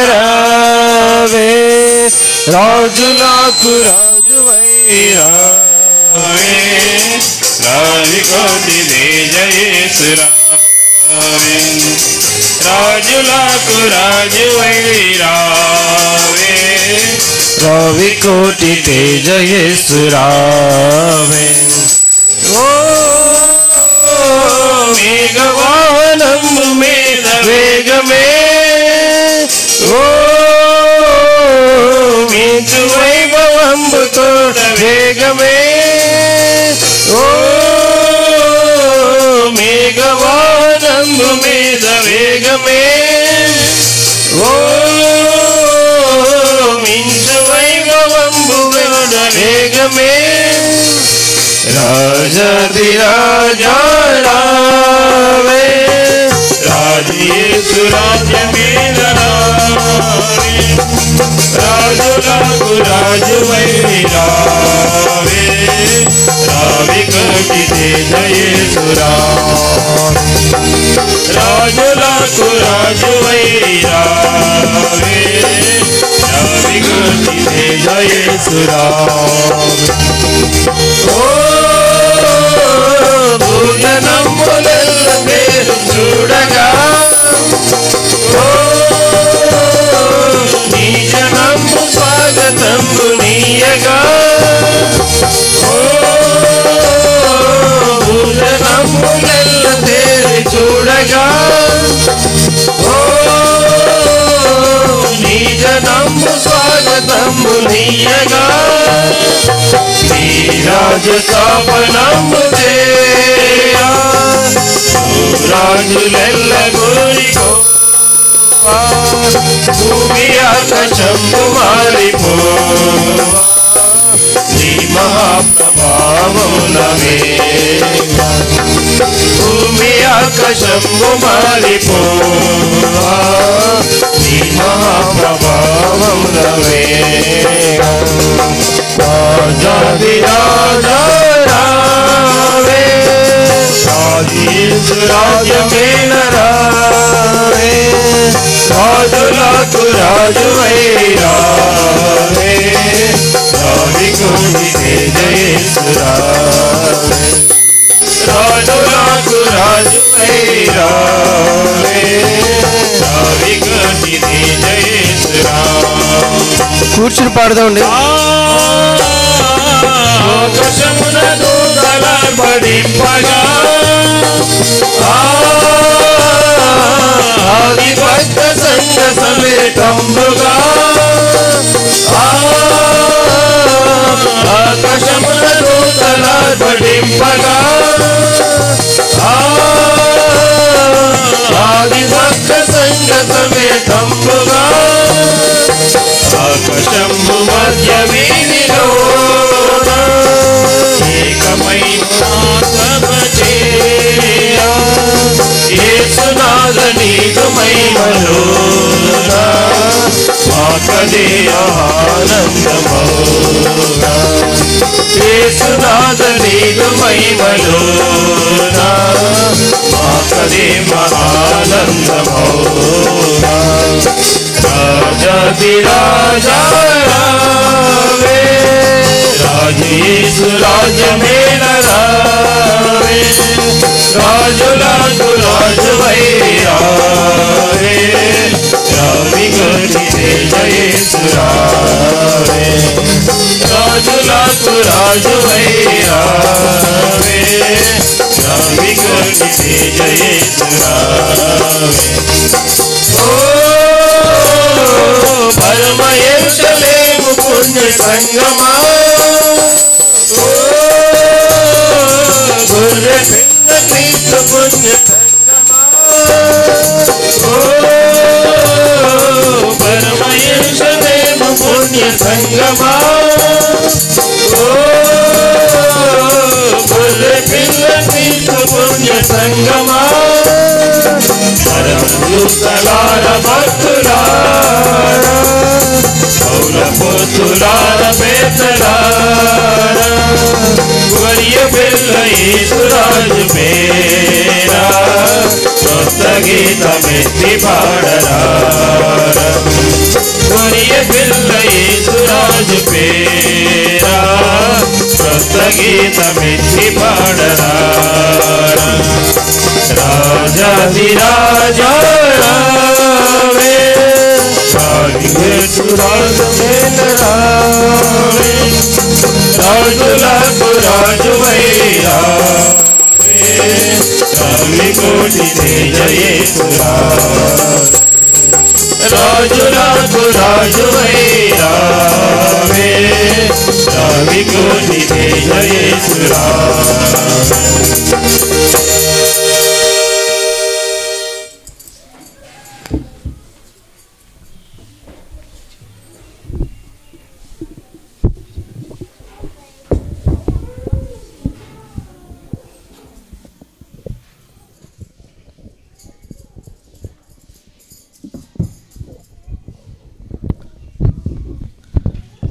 చివరి వర్తమానము చూసుకునేటకు ముందు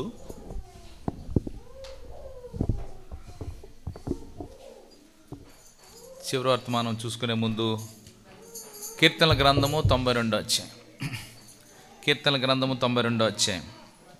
రెండు మూడు వచనాలు కలిసి చదువుకుంటాం. Psalm 92 will read all together. Second and third versus will read all together. అందుకు కలిసి 2-3 వచనాలు కలిసి చదువుకుంటాం. కీర్తనలు 92 అధ్యాయము మొదటి 2 వచనాలు కలిసి చదువుకుంటా. యెహోవాను స్తుతించుట కలిసి చదువుకుంటా. నేను ఒక్కనే కాదు, అందరు చదవాలి. ఇక్కడ కలిసి చదువుకుంటా. యెహోవాను స్తుతించడం మంచిది, మహోన్నతుడా నీ నామమును కీర్తించడం మంచిది. ఉదయం నీ కృపను, ప్రతి రాత్రి నీ విశ్వాస పత్తంతో స్వరములతో గంభీర ధ్వని కలిసి తారతో ప్రచురించుట మంచిది. సో ఇక్కడ దేవుడి వాక్యం ద్వారా మనతో మాట్లాడింది కాక ఈరోజు కాన్సన్ట్రేట్ చేయాల్సింది చివరి వర్తమానంలో ఉదయం నీ కృపను, ప్రతి రాత్రి నీ విశ్వాస పద్ధతుల స్వరములతో గంభీర ధ్వని కలిసి తారతో ప్రచురించుట మంచిది. ఏంటి ఏం చేయాలి? మనం ప్రచురించాలి. ఏం చేయాలి? ప్రచురించడం అంటే తెలుసా మీకు? ప్రచురించటం. మధ్యాహ్నం ఆరాధన అంటే మధ్యలో ఆ బల్ల వర్తమానంలో చూసాం, మనము ప్రచురించాలి లేదా అందించాలి అనే మాటలు చూస్తూ వచ్చాం. ప్రకటించాలి. సో నేను ఉదయకాలము చెప్పాను కదండి, మా కుటుంబంలో జరిగినటువంటి సాక్ష్యం మీ దగ్గర చెప్పాను కదా. ఏంటి, మా అక్క సిఎంసి వెల్లూరులో వైద్యం చేయించుకున్నాక బాగైందని చెప్పి, మేము బాగైన తర్వాత ఆ ఎక్స్పీరియన్స్ని, అంటే మేము పొందినటువంటి మేల్ని, హాస్పిటల్ ద్వారా మేము పొందినటువంటి మేల్ని మేము ఏం చేస్తూ వచ్చామంటే చాలామందికి చెప్పడానికి ప్రయత్నం చేశాం. అంటే ఒక రకంగా చెప్పాలంటే మా కుటుంబాల్లోనే లేదా మా ఫ్యామిలీ అంటే మా రక్త సంబంధుల్లోనే, మా కుటుంబాల్లో, మా బంధువుల మధ్యలోనే ఇద్దరు చచ్చిపోయే వాళ్ళని పంపించాం అక్కడికి. అంటే చచ్చిపోయేవాళ్ళు అంటే అంటే మరణ స్థితిలో ఉన్న వాళ్ళని అక్కడ పంపిస్తే వాళ్ళు బతికారు వచ్చి. అంటే అర్థం ఏంటంటే మేము చెప్పాం వాళ్ళకి అక్కడ మంచి వైద్యం అందుతుంది, అక్కడికి ఎలా వెళ్ళాలి. ఒక రకం చెప్పాలంటే నేను ఒక ఆయనతో పాటు నేను కూడా వెళ్ళాను.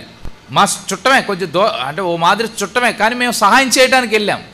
ఎందుకు చెప్తున్నట్టే ఈ విషయాన్ని, మన జీవితాల్లో మనం మేలు పొందినప్పుడు ఆ మేలుని ఎక్కడి ద్వారా ఎవరి ద్వారా పొందామో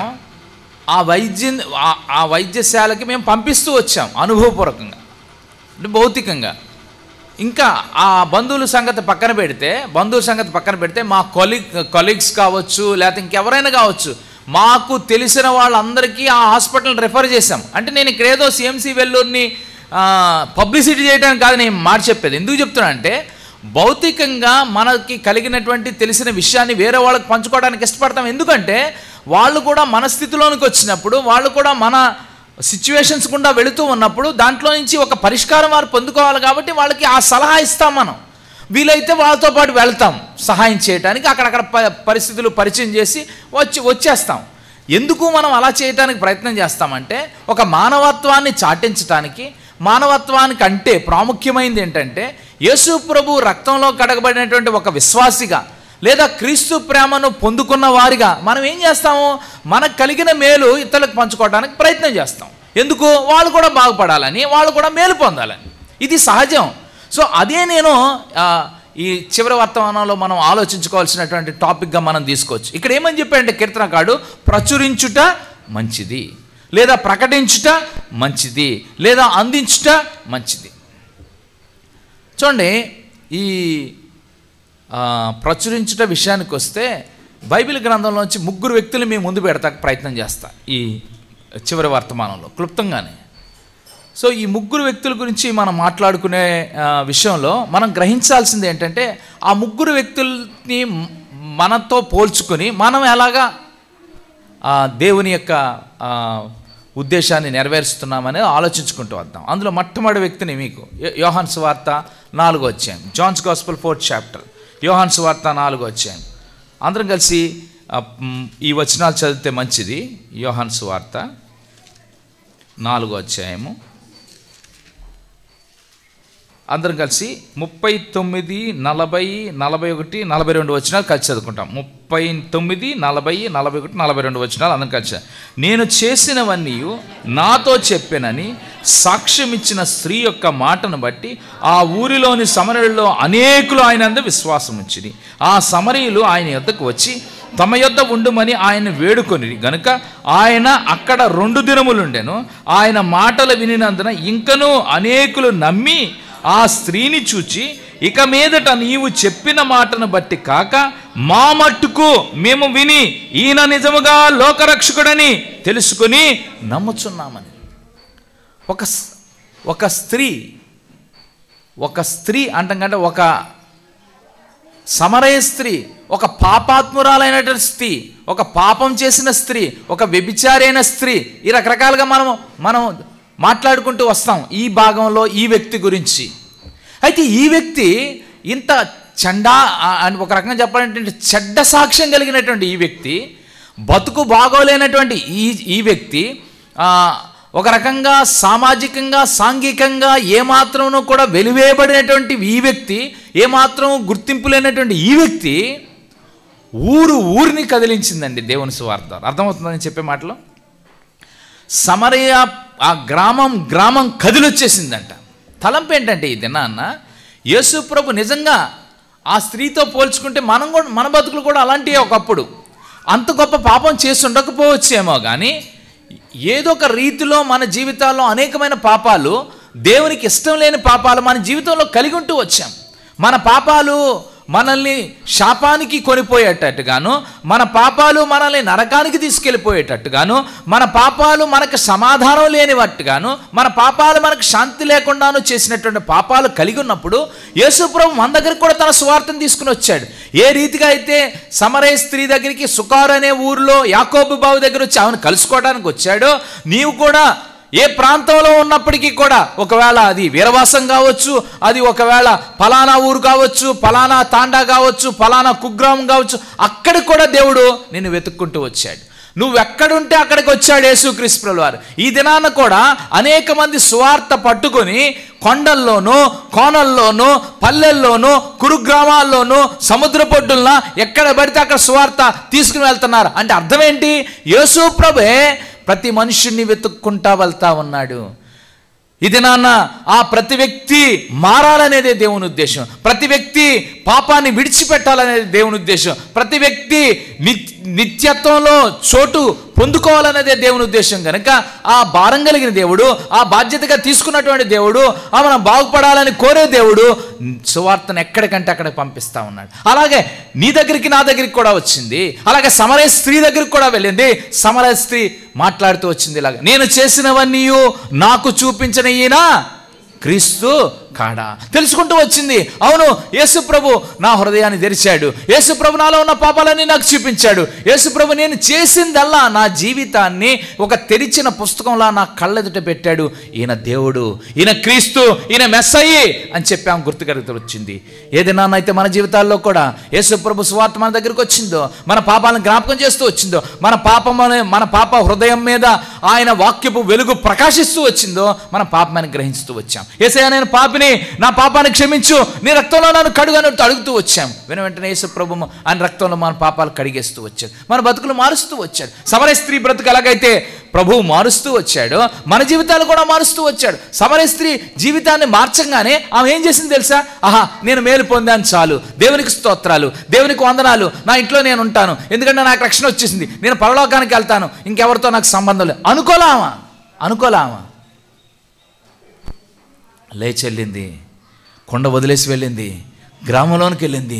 అయ్యా రండయ్యా, నా బతుకును బాగు చేసినటువంటి వాడిని మీకు పరిచయం చేస్తాను. అయ్యా రండయ్యా, నా జీవితాన్ని తెరిచిన పుస్తకం లాగా నా కళ్ళ ముందు చూపించినటువంటి యేసు ప్రభును మీకు పరిచయం చేస్తాను, మీ బతుకులు కూడా బాగవుతాయి, మీ జీవితాలు బాగవుతాయి అని అందరిని తీసుకొచ్చింది. తండోపతండాలుగా వచ్చారు యేసుప్రభు దగ్గరికి. వాళ్ళ మాటలే నేను ఇందాక మీకు చదివి వినిపించాను, ఆ మాటలే మీకు చదివి వినిపించాను. ఆ మాటల్లో ఈ మాట ఏమని చెప్పబడతా ఉందంటే, లాస్ట్కి ఏమంటున్నా అంటే 41వ వచనంలో, ఆయన మాటలు వినినందున ఇంకనూ అనేకులు నమ్మి ఆ స్త్రీని చూచి ఈ మాట అంటా వచ్చారు, ఇక మీదట నీవు చెప్పిన మాటను బట్టి కాక. 42వ వచనం అందరం కలిసి చదువుతాం. 42వ వచనం, మా మట్టుకు మేము విని ఈయన నిజముగా లోక రక్షకుడని తెలుసుకొని నమ్ముచున్నామని. ఎంతమందిని ఈ లోకరక్షకుడి దగ్గరికి నడిపించింది, ఊరిని ఊపేసింది అనుకోవచ్చు ఒక రకంగా చెప్పాలంటే. ఈమె కంటే సాక్ష్యం మంది బాగుంది కదండి, ఈమె కంటే మనం చదువుకున్నాం కదండి, ఈమె కంటే మనం బైబిల్ గురించి ఎక్కువ తెలుసుకున్నాం కదండి, ఈమె కంటే సమాజంలో సాంఘికంగా మంచి పేరు ఉంది కదండి, మనం ఎందుకు చెప్పకూడదు? మనం ఎందుకు ప్రభు దగ్గరికి అనేక మంది తీసుకురా? మనం ఎందుకు వీరవాసం గ్రామాన్ని లేదా గ్రామం అనొచ్చు, లేకపోతే ఏ ప్రాంతమైనా సరే దాని ఊరిని ఎందుకు దేవుని దగ్గరికి తీసుకురాలేము? అంటే సమరయ స్త్రీని మార్చిన దేవుడు వేరు, మనల్ని మార్చిన దేవుడు వేరే అండి. ఆయన నిన్న నేడు నిరంతరము ఏకరీతిగా ఉన్న దేవుడు. మారేదల్లా మనమే అండి, మారేదల్లా నువ్వు నేనేనండి. దేవుడు నీతో మాట్లాడుతూ ఉన్నాడు. ఇది నాన్న కంకణం కట్టుకో, ఇది నాన్న లే నడుం కట్టుకో. సమరయ స్త్రీని నడిపించింది ఊరిని, నువ్వు కూడా నడిపించడానికి ఒక తీర్మానానికి రా. మార్క్స్ వార్త 5వ అధ్యాయం, gospel according to Saint mark 5th chapter. అందరం కలిసి ఈ 19-20 వచనాలు చదువుకుంటా. మార్క్స్ వార్త 5వ అధ్యాయం, 5వ అధ్యాయం, మార్క్స్ వార్త 5వ అధ్యాయం, మార్క్స్ వార్త 5వ అధ్యాయం. అందరం కలిసి ఈ 2 మాటలు చదువుకుంటామండి. 19-20 వచనాలు అందరు కలిసి చదువుకుంటాం. 19-20 వచనాలు అందరు కలిసి. ఆయన లేకపోతే 17, 18, 19 అందరూ కలిసి చదువు. 17, 18, 19 వచనాలు కలిసి చదువుకుంటాం. తమ ప్రాంతంలో విడిచిపోమ్మని వారు ఆయనను బతిమాలు కొనసాగారు. 18వ వచనం, ఆయన దోణి ఎక్కినప్పుడు దెయ్యములు పట్టిన వాడు ఆయన యొద్దకు వచ్చి తన్నుండనిమ్మని ఆయనను బతిమాలు కొనను కానీ. 19వ వచనం, ఆయన వారికి సెలవీయక నీవు నీ ఇంటి వారి యొద్దకు వెళ్ళి ప్రభు నీ యందు కనికరపడి నీకు చేసిన కార్యములన్నింటినీ వారికి తెలియజెప్పమని. నేను 20 వచనం అందరం కలిసి. వాడు వెళ్ళి యేసు తనకు చేసినవన్నీ దెకపొలిలో ప్రకటింపనారంభింపగా అందరూ వచ్చారు. దెకపొలిని 10 ప్రాంతాలు, ఒక డిస్టిక్ అంటారు ఒక రకంగా చెప్పాలంటే, కొంతమంది డిస్టిక్ అని కూడా పిలుస్తారు. ఈ 10 ప్రాంతాల్లో దేవుని సువార్త విరివిగా ప్రకటించాడండి ఈయన. ఏంటంటే దేవుడు ఒక ఆజ్ఞ ఇచ్చాడు ఆయనకి. అబ్బా నా జీవితంలో ఎంత స్వస్థత వచ్చింది, నేను ఆయన పాదాభివందనాలు చేసుకుంటూ ఆయన పాదసేవ చేసుకుంటూ నీ కూడానే వస్తానన్నాడు ఆయన. యేసుప్రభు చేసినటువంటి కార్యానికి, తన చితికిపోయిన బ్రతుకుని బాగు చేసినటువంటి ఆ దేవునికి పాదాభివందనం చేసుకుంటూ లేదా పాదసేవ చేసుకుంటూ నీతోనే ఉంటానయ్యా, నీతో పాటు వస్తానయ్యా అంటే యేసుప్రభు ఏమన్నాడు తెలుసా? నాతో రావాల్సిన పని లేదయ్యా, నాతో రావాల్సిన పని లేదు. నువ్వేం చేయాలి తెలుసా? నీకు దేవుడు చేసిన కార్యాలన్నీ వెళ్ళి నీ ఇంటి వారికి ప్రకటించమన్నాడు. వెళ్ళి ఆయన ఏం చేశాడు? వాళ్ళ ఊరు వాడ అంతా కూడా 10 ప్రాంతాల్లో దేవుని సువార్త ప్రకటిస్తే వాళ్ళు ఆశ్చర్యపోయారు. ఇది నాన్న మనం ఎన్ని ప్రాంతాలకు ప్రభు సువార్త ప్రకటిస్తున్నామండి? నాకు ఉద్యోగం రాకముందుపు నాకు ఒక తలంపు వచ్చింది. అప్పుడు ప్రభుని అంగీకరించాను. ఒక తలంపు ఏమొచ్చిందంటే, నా మొట్టమొదటి జీతంతో ప్రభు సేవ చేయాలి, మా ఊర్లో ప్రభు సువార్త చేయాలి మా జీవితంలో అని తలంపు వచ్చింది. తర్వాత మర్చిపోయాను నేను. కొన్ని దినాలు అయిన తర్వాత దేవుడు దాన్ని రిమైండ్ చేసినప్పుడు నో నేను చేయాలి అనుకున్నాను. నేను దేవుని సువార్త చేయాలనుకుని నేను మా సేవకుడి దగ్గరికి వెళ్ళి అడిగాను. మా సేవకుడి దగ్గరికి వెళ్ళి, అన్న మా ఊర్లో సువార్త చేయాలని నాకు ఆశ ఉందన్న అంటే, ఆయన పెద్ద మనసు చేసుకుని మేము వస్తామని చెప్పాడు. మేము ఉండే హైదరాబాద్లో ఆర్కేపురంలో ఉన్న మా మందిరం దగ్గర నుంచి మా ఊరు రావాలంటే 450 కిలోమీటర్లు ప్రయాణం చేసి రావాలి. 415 కిలోమీటర్స్ ప్రయాణం చేసి రావాలి. మా సేవకుడు అన్నాడు పెద్ద మనసు చేసుకుని, వస్తాం ప్రసాద్ అని చెప్పాడు. సరే రండి అంటే 2 దినాలు మన దగ్గరికి రావాలన్నా, ఎందుకంటే దూర ప్రయాణం చేస్తారు కాబట్టి 2 దినాలు సువార్త చేస్తే మంచిదంటే వాళ్ళు ఒప్పుకున్నారు, వస్తామని చెప్పారు. అయితే ఇది దాదాపు 2007 సంవత్సరంలో ప్రారంభించినప్పుడు వాళ్ళు ప్రయాసంతో కొంతమంది సెలవులు పెట్టుకుని లాస్ ఆఫ్ పే అంటే డబ్బులు జీతం కూడా పోతుంది అనమాట. అయినా పర్వాలేదని చెప్పి 1.5 రోజులు వారు రాత్రంతా ప్రయాణం చేయాలన్నమాట. ఏంటి మా మందిరం బస్సు స్వరాజ్ మస్జిద్ అని ఉంటుంది కదా, అందులో కూర్చుని ముసలోళ్ళు కూడా, ఏజ్డ్ వాళ్ళు కూడా, లావ్ అయిపోయే కాళ్ళు ఇక్కడ దిగిన తర్వాత లావ్ అయిపోయే కాళ్ళు, సో వాళ్ళు కూడా అంటే ఆ మాటను పట్టుకుని ఈ ప్రాంతానికి వచ్చి సువార్త చేస్తూ వచ్చారు. అప్పుడు నాకు అనిపించినటువంటి విషయం ఏంటంటే, వారందరిని బట్టి దేవునికి స్తోత్రాలు.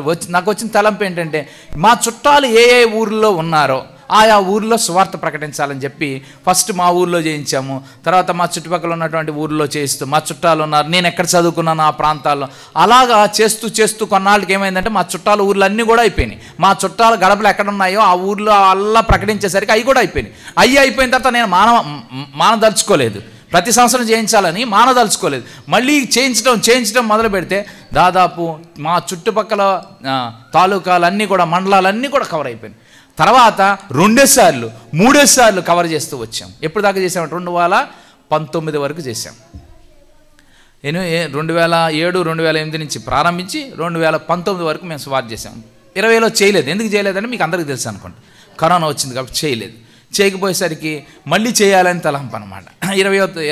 2020లో నాకు తెలిసిన ఒక సేవకుడు ఉంటే అక్కడికి రా అన్న మీ సువార్త బృందాన్ని తీసుకురా అన్న అనే చెప్తా ఉండేవాడు. ఆయన డానియల్ బ్రదర్ అనేసి కొయ్యూరు అనే ప్రాంతంలో,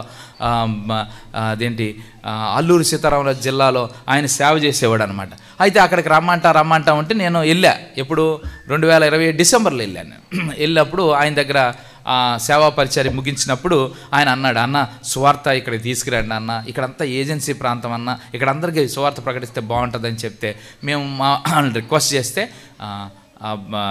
వెళ్దామన్నాక ముందో ఏమో మరి మొత్తం మీద ఆయన డిసెంబర్లో నాతో మాట్లాడాడు. మేము సేవకి వెళ్ళాను. ఏప్రిల్లో ఆయన ప్రభువును నిద్రించాడు.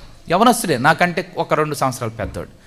అప్పుడు ఆ మాట గుర్తుండిపోయింది నాకు. వెళ్ళి మా సేవకుడిని అడిగాను, అన్న ఆయన సువార్త ప్రకటించాలని ఆయనకి ఆశ ఉండేదన్న, వెళ్దామన్నా అంటే వెళ్దాం, ఆయన పెద్ద మనసు చేసుకుని వెళ్దామని చెప్పాడు. నేను ముందే వచ్చేసి అక్కడ ఏ ప్రాంతాల్లో చేయాలో అక్కడ స్థానిక బాధ్యత గల సహోదరులతో మాట్లాడి వాళ్ళు కూడా ఒప్పుకున్నారు. అంటే నేను ఇవన్నీ ఎందుకు చెప్తున్నానంటే, ఆ చుట్టుపక్కల ప్రాంతాలంతా చేయించాం. 1 సంవత్సరం వెళ్ళి చేయిస్తే అన్న మళ్ళీ 2వ సంవత్సరం కూడా పిలిచారు. 2వ సంవత్సరం కూడా వెళ్ళి ఆ చుట్టుపక్కల ప్రాంతాలన్నీ కోన లోయ అటంతా రకరకాల ప్రాంతాలు వాళ్ళందరికీ చేయించిన తర్వాత వాళ్ళ దగ్గర చేస్తున్నామని తెలిసి ఇంకొక ఆయన పిలిపించాడు. అక్కడ ఆయన కన్నంపేట అని ఉంటుంది, మీకు తెలిసే ఉంటుంది, కొంత శామ్యుల్ బ్రదర్ అని ఉంటారు, నర్సీపట్నానికి దగ్గర ఉంటుంది. ఆ ప్రాంతానికి లాస్ట్ ఇయర్ వెళ్ళాం. ఎన్నో గ్రామాలు అద్భుతంగా దేవుని సువార్త. నాకు ఆ సువార్త చేస్తూ ఉన్నప్పుడు నేను ఒక దగ్గర వీళ్ళందరికీ కావాల్సిన ఏర్పాట్లన్నీ చూసుకుని, ఎవరికైనా పత్రికలు అయితే, లేకపోతే ఎవరికైనా పుస్తకాలు అయిపోతే, ఎవరికైనా న్యూ టెస్ట్మెంట్స్ అయిపోతే బండి మీదో లేకపోతే ఏ ఆటో మీదో పట్టుకెళ్ళి వాళ్ళకి అందిస్తూ ఉంటే ఎంత సంతోషం వేసేదంటే, అబ్బా ఎంతమందికి దేవుని సువార్త వెళ్తుంది, ఆనందం, సంతోషం. ఒక దగ్గర ఖాళీగా నిలబడితే దేవుడు నన్ను చూసి శభాష్ అంటున్నాడేమో ఫీలింగ్ వచ్చేది. ఇది మనం ఉప్పొంగడానికి ఏమీ లేదులేండి, మనం చచ్చేదాకా ఎంతైనా చేయాలి. తలంపు ఏంటంటే, మనం బ్రతుకున్నంత వరకు, మనలో ఊపిరున్నంత వరకు ప్రభు చేసినటువంటి కార్యాలను ప్రకటించాలి. అద్భుతమైనటువంటి సువార్త కొన్ని వేల న్యూ టెస్ట్మెంట్స్, కొన్ని వేల అన్యుల గృహాల్లోకి వెళ్ళి నేను సాక్ష్యం చెప్పగలను. తలంపు ఏంటంటే ఈ దెక్కపోలే అనే ప్రాంతానికి వెళ్ళి గడప తట్టి చెప్పుండొచ్చు, ప్రభు నా జీవితాన్ని బాగు చేశాడు, ప్రభు నన్ను స్వస్థపరిచాడు, నేను బట్టలు లేకుండా తిరిగేవాడిని, సిగ్గు లేకుండా తిరిగేవాడిని, నా జీవితంలో నాకు గాయపరుచుకున్నాను, నన్ను పొడుచుకున్నాను, ఇలాగే ఉంటే చచ్చిపోయేవాడిని, మా ఊరేసి ప్రభు వచ్చాడు, నా జీవితాన్ని మార్చాడు, మిమ్మల్ని కూడా మార్చగలడు, రా అని ఎంతోమందికి చెప్పొచ్చు. వాళ్ళందరూ అందుకే ఆశ్చర్యపోయారు. ఏంటి బట్టలు లేకుండా తిరిగేవాడు, ఈయన్ని అందరం మనం సేదరించుకునేవాళ్ళం, అందరినీ దూరంగా బంధువుల్లో అందరినీ దూరంగా పెట్టేవాళ్ళం, పెళ్లి జరుగుతుంటే అవ్వడం ఈయన పిలిచేవాళ్ళం కాదు, ఎందుకంటే ఆ బట్టలు లేకుండా వస్తే ఉన్నవాళ్ళు అందరూ పారిపోతారని చెప్పి ఆయన పిలిచేవాళ్ళం కాదు, పాపంతో ఉన్నవాడు పిలిస్తే అందరికీ నష్టం కలుగుతుందని పిలిచేవాళ్ళం కాదు. ఇప్పుడు చూడు వాడి జీవితం మారిపోయింది, ఇప్పుడు వాడి బ్రతుకు మారిపోయింది, వాడు సాక్ష్యం చెప్తున్నాడు. చూడు వాడి దేవుడు వాడి ద్వారా మాట్లాడుతుంటే మాకు ఎంత సమాధానమో, మాకు ఎంత సంతోషమో, ఇలా మార్చగలిగే దేవుడు మాకు కూడా కావాలి. ఇదండి దేవుని సువార్త. ప్రియ సహోదరుడా సహోదరి, దేవుడి దినాన్ని నీతో మాట్లాడుతున్నాం. ఒక తీర్మానానికి వద్దాం, ప్రభు సేవ చేయడానికి ముందుకెళ్దాం, ఒక తీర్మానానికి వద్దాం. ఎంతోమంది అంత సువార్త ప్రకటించకపోతే నువ్వు నేను కూడా కూర్చునేవాళ్ళం కాదండి, నేను ఇలా సాక్ష్యం చెప్పేవాడిని కాదండి, నా దగ్గరికి దేవుని సువార్త వేరే వాళ్ళు తీసుకురాకపోతే. తలంపు ఏంటంటే ఈ దినాన్న మనం ప్రభుని ప్రచురించేవారిగా మన జీవితాలు ఉండాలి. మూడో విషయం చెప్పి నేను ముగిస్తాను. రండి, 1 కొరింథీయులకు రాసిన పత్రిక 1 Corinthians 9:16 verse. 1 కొరింథీయులకు రాసిన పత్రిక 9వ అధ్యాయం 16వ వచనం. అందరూ కలిసి చదువుతామండి. 1 కొరింథీయులకు రాసిన పత్రిక 6వ అధ్యాయము 9వ వచనం. అందరూ కలిసి చదువుతాం. 1 కొరింథీయులకు రాసిన పత్రిక 9వ అధ్యాయం 16వ వచనం. 9వ అధ్యాయం 16వ వచనం. అందరూ కలిసి చదువుతాం. 9వ అధ్యాయం 16వ వచనం. నేను సువార్తను ప్రకటించుచున్నాను, నాకు అతిశయ కారణము లేదు, సువార్తను ప్రకటింపవలసిన భారము నా మీద మోపబడింది. అయ్యో, నేను సువార్తను ప్రకటింపకపోయిన యెడల నాకు శ్రమ. ఎవరండి మాట్లాడినది? పౌలు భక్తుడు అన్నాడు. పౌలు భక్తుడి జీవితాన్ని కూడా మార్చాడు దేవుడు. ఆయన ప్రయాణమై వెళుతూ ఉంటే ప్రభు ఆయన దర్శించి గుర్రం మీద పడిపోయిన తర్వాత ఆయన ప్రభుతో మాట్లాడుతూ వచ్చిన తర్వాత తన బతుకు మారిపోతూ వచ్చింది. మీరు చూస్తూ రావచ్చు అపోస్తలుల కార్యంలో. తన బ్రతుకు మారిపోయిన తర్వాత ఆయన అనే మాట ఏంటి తెలుసా అండి? ఎంత చక్కగా ఉందండి ఇది. నేను సువార్తను ప్రకటించుచున్నాను, నాకు అతిశయ కారణము లేదు, సువార్తను ప్రకటింపవలసిన భారం నా మీద ఉంది, నీ మీద ఉంది. అయ్యో, నేను సువార్తను ప్రకటింపకపోయిన యెడల నాకు శ్రమ. ఈయనేం చేశాడు? ఈయన ఎక్కడ ప్రకటించాడు? నిన్న మాకు VBSలో నాకు లెసన్ ఇచ్చారు. VBS మా ఊర్లో, మా మందిరంలో. నా VBSలో లెసన్ పేరు ఏంటంటే చూజన్ వెజల్స్ అంటే ఏర్పరచబడినటువంటి పాత్రలు. ఆ పాత్రలో 15వ అధ్యాయం 9వ వచనం, 9:15 అపోస్తలుల కార్యం 9వ అధ్యాయం 15వ వచనంలో దేవుడి చేత ఏర్పరచబడినటువంటి పౌలు గురించినటువంటి విషయం చెప్తూ రావాలి. అక్కడ చెప్తున్నప్పుడు ఒక క్వశ్చన్ అనమాట, అందరూ ఫిల్ చేయడానికి ఒక క్వశ్చన్. యేసు ప్రభు ఏర్పరచబడిన పాత్రగా పౌలు భక్తుని ఎన్నుకున్నాడు. ఎందుకు ఎన్నుకున్నాడు అంటే ఆయన అన్యులకిని ఇజ్రాయేలీలకిని తన నామాన్ని భరించడానికి, తన సువార్తను ప్రకటించడానికి ఆయన ఏర్పాటు చేసుకున్నాడు కదండి. ఏర్పాటు చేసుకున్నటువంటి విషయం నెరవేరిందా లేదా అనే క్వశ్చన్ ఉంది అందులోని. నెరవేరింది. ఎలా నెరవేరిందంటే ఆయన ఐరోపాలోను, ఆసియాలోను, యూరోప్లోను ఆయన దేవుని సువార్త ప్రకటించాడు. రాజు ముందు ప్రకటించాడు, తన సాక్ష్యాన్ని చెప్పాడు. అగ్రిప్ప రాజు ముందు, మీకు తెలుసు కదండి అందరూ. అంతేకాదు గవర్నర్స్ అయినటువంటి ఫెలిక్స్ ముందు కూడా దేవుని సువార్తను ప్రకటిస్తూ వచ్చాడు. ఒక రకంగా చెప్పాలంటే ఖండాల్లో దేవుని సువార్త ప్రకటించాడు. అర్థమవుతుందా నేను చెప్పే మాటలు? ఏమండి, ఒక ఆమె ఊరును ఊపేసింది, ఒక ఆయనేమో జిల్లాని కదిలించేశాడు, ఒక ఆయనేమో ఖండాలు కదిలించేశాడండి. ఇది నాన్న, నువ్వేం చేస్తున్నావు? మేలు పొందాము. మనం మేలు పొందటానికి, మీకు అర్థమైందో లేదో ఉదయకాల సమయంలో, మనం మేలు పొందటానికి, లేకపోతే నేను మేలు పొందటానికి ఎంతమంది సేవకులు తమ ప్రాణాలు పెట్టారు, ఎంతమంది సేవకులు తమ ఉద్యోగాలు వదులుకున్నారు, ఎంతమంది సేవలు తమ ఆకలిని కట్టుకున్నారు, ఎంతమంది సేవలు బట్టలు లేకుండా ఒకే షర్టుతో, ఒకే ప్యాంటుతో, 2 షర్టులతో 2 ప్యాంటులతో నీ కోసం శ్రమపడి సేవ చేశారు, కడుపు కాల్చుకుని సేవ చేశారు. ఏమండి, ఎందుకు చెప్తానంటే ఈ విషయాన్ని? మనకు అన్నీ ఉన్నాయే, మనం ఎందుకు సేవ చేయకూడదు? మనం ఎందుకు దేవుని సువార్త ప్రకటించకూడదు? ఇదే నాన్న ఒక తీర్మానానికి వద్దాం. ఖండాలు దేవుని సువార్తను ప్రకటించాడు పౌలు భక్తుడు. మనం అంత గొప్పవాళ్ళం కాకపోవచ్చేమో కానీ మన పక్కింటోళ్ళకి, మనోళ్ళకి, మన బంధువులకి ఏదో ఒక తీర్మానానికి వద్దాం. ఏమన్నా నేను ఒకటి అంటాను, మనం తీర్మానం చేసుకోకపోతే మనం అలాగే ఉంటాం. తీర్మానం చేసుకున్నాం అనుకోండి, దానికి అనుగుణంగా పనిచేస్తాం. నేను అది నేర్చుకున్నది. ఎలాగంటే నాకు చేయాలని ఉందండి, ఇది కాదు, నేను చేస్తాను అని దినాన్ని తీర్మానం చేసుకుంటే యేసయ్యా నేను చేయాలనుకుంటున్నాను, నేను చేస్తాను ప్రభువా, సహాయం చేయ అంటే ఖచ్చితంగా ప్రభు సహాయం చేస్తాడు. అంతేకాదు సేమ్ అదే అన్నిటికీ అప్లై అవుతుంది మన ఆత్మీయ జీవితంలో. నేను ఆ అలవాటు మానుకోలేకపోతున్నా అంటే దినాన్ని తీర్మానం చేసుకో, నేను ఈ అలవాటు నేను ముట్టుకోంది అన్ను, ప్రభువా సహాయం చేయి. నువ్వు తీర్మానం చేసుకుంటే దానికి తగ్గట్టుగా నువ్వు జీవించడానికి ప్రయత్నం చేస్తూ వస్తావు. ఏమండి, ఒక ఆమె ఊరిని ఊపింది, ఒక ఆయన ఏమో జిల్లాను ఊపేశాడు, ఒక ఆయన ఖండాలు ప్రపంచాన్ని ఊపాడు అనొచ్చు ఒక రకంగా చెప్పాలంటే పౌలు భక్తుడు. నేను ఒక ఆయన సాక్ష్యం చెప్పి నేను ముగిస్తాను. ఆయన కూడా ఇలాగే ప్రచురించడం మీద చాలా ఆశ కలిగినోడు, ఏమాత్రం అనుమానం లేదు. ఒక ఇవాంజలిస్ట్, ఒక సువార్థికుడు. ఆయన జీవితంలో భారం కలిగినటువంటి, బాధ్యత కలిగిన, బాగుపడాలని కోరే ఆశలు ఇమిడి ఉన్నాయి. అలాంటి సేవకుడు గురించినటువంటి సాక్ష్యాన్ని మీ దగ్గర చెప్పి నేను ముగిస్తాను. ఆ సేవకుడు ఓ ప్రాంతాన్ని గూర్చి ఎన్నో దినాల నుంచి ప్రార్థన చేస్తూ ఉన్నాడు. ఆ ప్రాంతం గురించి ఒక భారం వచ్చింది అతనికి. భారం వచ్చినప్పుడు అతను ఏం చేశాడంటే ఆ ప్రాంతం ఎలా ఉంటుంది, ఆ ప్రాంతంలో నివసించేవారు ఎలా ఉంటారని ఒక రీసెర్చ్ చేశాడు. ఆ రీసెర్చ్ చేసిన తర్వాత ఒక విషయం, తెలిసిన విషయం ఏంటంటే ఆ ప్రాంతానికి, ఈయన ఏ ప్రాంతానికైతే సువార్తకి వెళ్దాం అనుకుంటున్నాడో ఆ ప్రాంతానికి ఇంతకు ముందే 22 మంది వెళ్ళారన్న. 22 మంది వెళ్ళారు. 22 మంది వెళ్ళారంటే ఇదే నేను మా సేవకుడిని అడిగిన తర్వాత 22 మంది బస్సులో బయలుదేరి వచ్చారన్నట్టు కాదు అది. ఆ ప్రాంతానికి 22 మంది వేరే టైమ్స్లో వెళ్ళారు. 22 మంది వేరే టైమ్స్లో కట్టగుచ్చుకుని అందరు కలిసి 22 మంది ఒకేసారి వెళ్ళలేదండి. 22 మంది వేరే సార్లు వెళ్ళారు. వెళ్ళిన ప్రతివాడు కూడా 5 గంటల కంటే ఎక్కువ బతకలేదంటండి. ఆ ప్రాంతంలో వెళ్ళిన ప్రతివాడు 5 గంటల కంటే ఎక్కువ బతకలేదు. ఏం ప్రాంతం అది అంటే ఆస్ట్రేలియాకి ఇండోనేషియాకి మధ్యలో ఒక దీవి ఉంటుంది. దీవి అంటే చుట్టూరు నీళ్లుండి మధ్యలో భూమి ఉండేదాన్ని ఏమంటారండి? మనం చిన్నప్పుడు చదువుకుంటాం చాలాసార్లు. ఏంటది? ఒక ఐలాండ్. ఆ ఐలాండ్కి వెళ్దామని తీర్మానం చేసుకున్నాడు. ఆ ఐలాండ్ మీద గురించినటువంటి కొన్ని విషయాలు విచారణ చేస్తే, ఎంక్వైరీ చేస్తే తెలిసిన విషయాలు ఇవి. ఏం విషయాలు తెలిసినాయి? 22 మంది ఇంతకుముందే వెళ్ళారు, 22 మంది కలిసి వెళ్ళలేదు, ఒక్కొక్కసారి వెళ్ళారు. వెళ్ళినోడు ప్రతివాడు 5 గంటల కంటే ఎక్కువ బతకలేదని తెలిసింది. ఎందుకు బతకలేదు అంటే ఆ ఐలాండ్లో పాములు కలిసి చచ్చిపోయారా, సింహాలు తినేసి చచ్చిపోయారా? లేదు, మనుషులు తిని చచ్చిపోయారు. అంటే అందులో ఉన్న వాళ్ళు నరమాంస భక్షకులు అనే విషయం అతనికి తెలిసింది. సో ఈ డీటెయిల్స్ అన్నీ దగ్గర పెట్టుకుని ప్రార్థన చేస్తూ ఉన్నాడు. ప్రార్థన చేసి తీర్మానానికి వచ్చాడు, నేను వెళ్తానని. పిచ్చోడని తిట్టారు అందరం.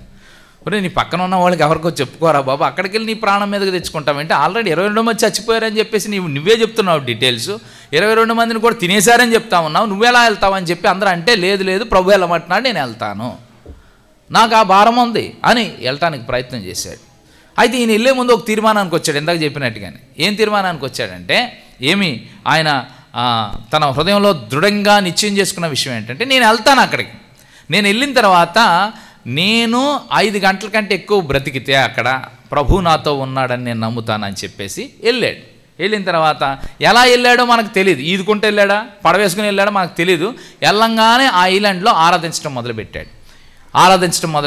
5 గంటలు ఎడతెరుపు లేకుండా ఆరాధించాడు. 5 గంటలు, 6 గంటలకు కూడా బతికే ఉన్నాడు. అబ్బా ఇంకా సంతోషం వచ్చింది, నా దేవుడు నాతో ఉన్నాడని చెప్పి ఇంకా ఆరాధించడం మొదలుపెట్టాడు. 12 గంటలైంది, బతికే ఉన్నాడు, నా దేవుడు నాతో పాటు ఉన్నాడని చెప్పి ఆరాధించడం, ఎలుగెత్తి ఆరాధించడం మొదలుపెట్టాడు. 24 గంటలైంది, ఇంకా బతికే ఉన్నాడు, ఆరాధించడం మొదలుపెట్టాడు. మనం ఎంతసేపు చేస్తామండి ఆరాధన? మనం ఎంతసేపు చేస్తాం ఆరాధన? ఆయన 24 గంటల ఆరాధన చేశాడు. 24 గంటల ఆరాధన చేశాడు. ఆయన ఆరాధన ఇంకా 36 గంటల తర్వాత ఆ దీవిలో ఉన్న వాళ్ళు ఆయన చూశారు. ఆయన పేరు రాబర్ట్ ఫిలిప్ బ్రౌన్. ఆయన పేరు రాబర్ట్ ఫిలిప్ బ్రౌన్. ముగ్గురు కాదు, ఒక్కడే, రాబర్ట్ ఫిలిప్ బ్రౌన్. ఆ ఒక్కడే వెళ్ళాడు, ఆరాధిస్తూ వచ్చాడు. వాళ్ళు చూశారు. చూసి గబాల్ని ఇతన్ని లాక్కుపోయి అలా నిలబెట్టి ఇక్కడొక్కడు నిలబడ్డాడు. ఆయన్ని ఆ నరమాంస భక్షులు అటొకళ్ళు చెయ్యి ఇలా సాచి నిలబెట్టారు. నిలబెట్టిన తర్వాత ఆయన తలెత్తి ముందుకు చూశాడు.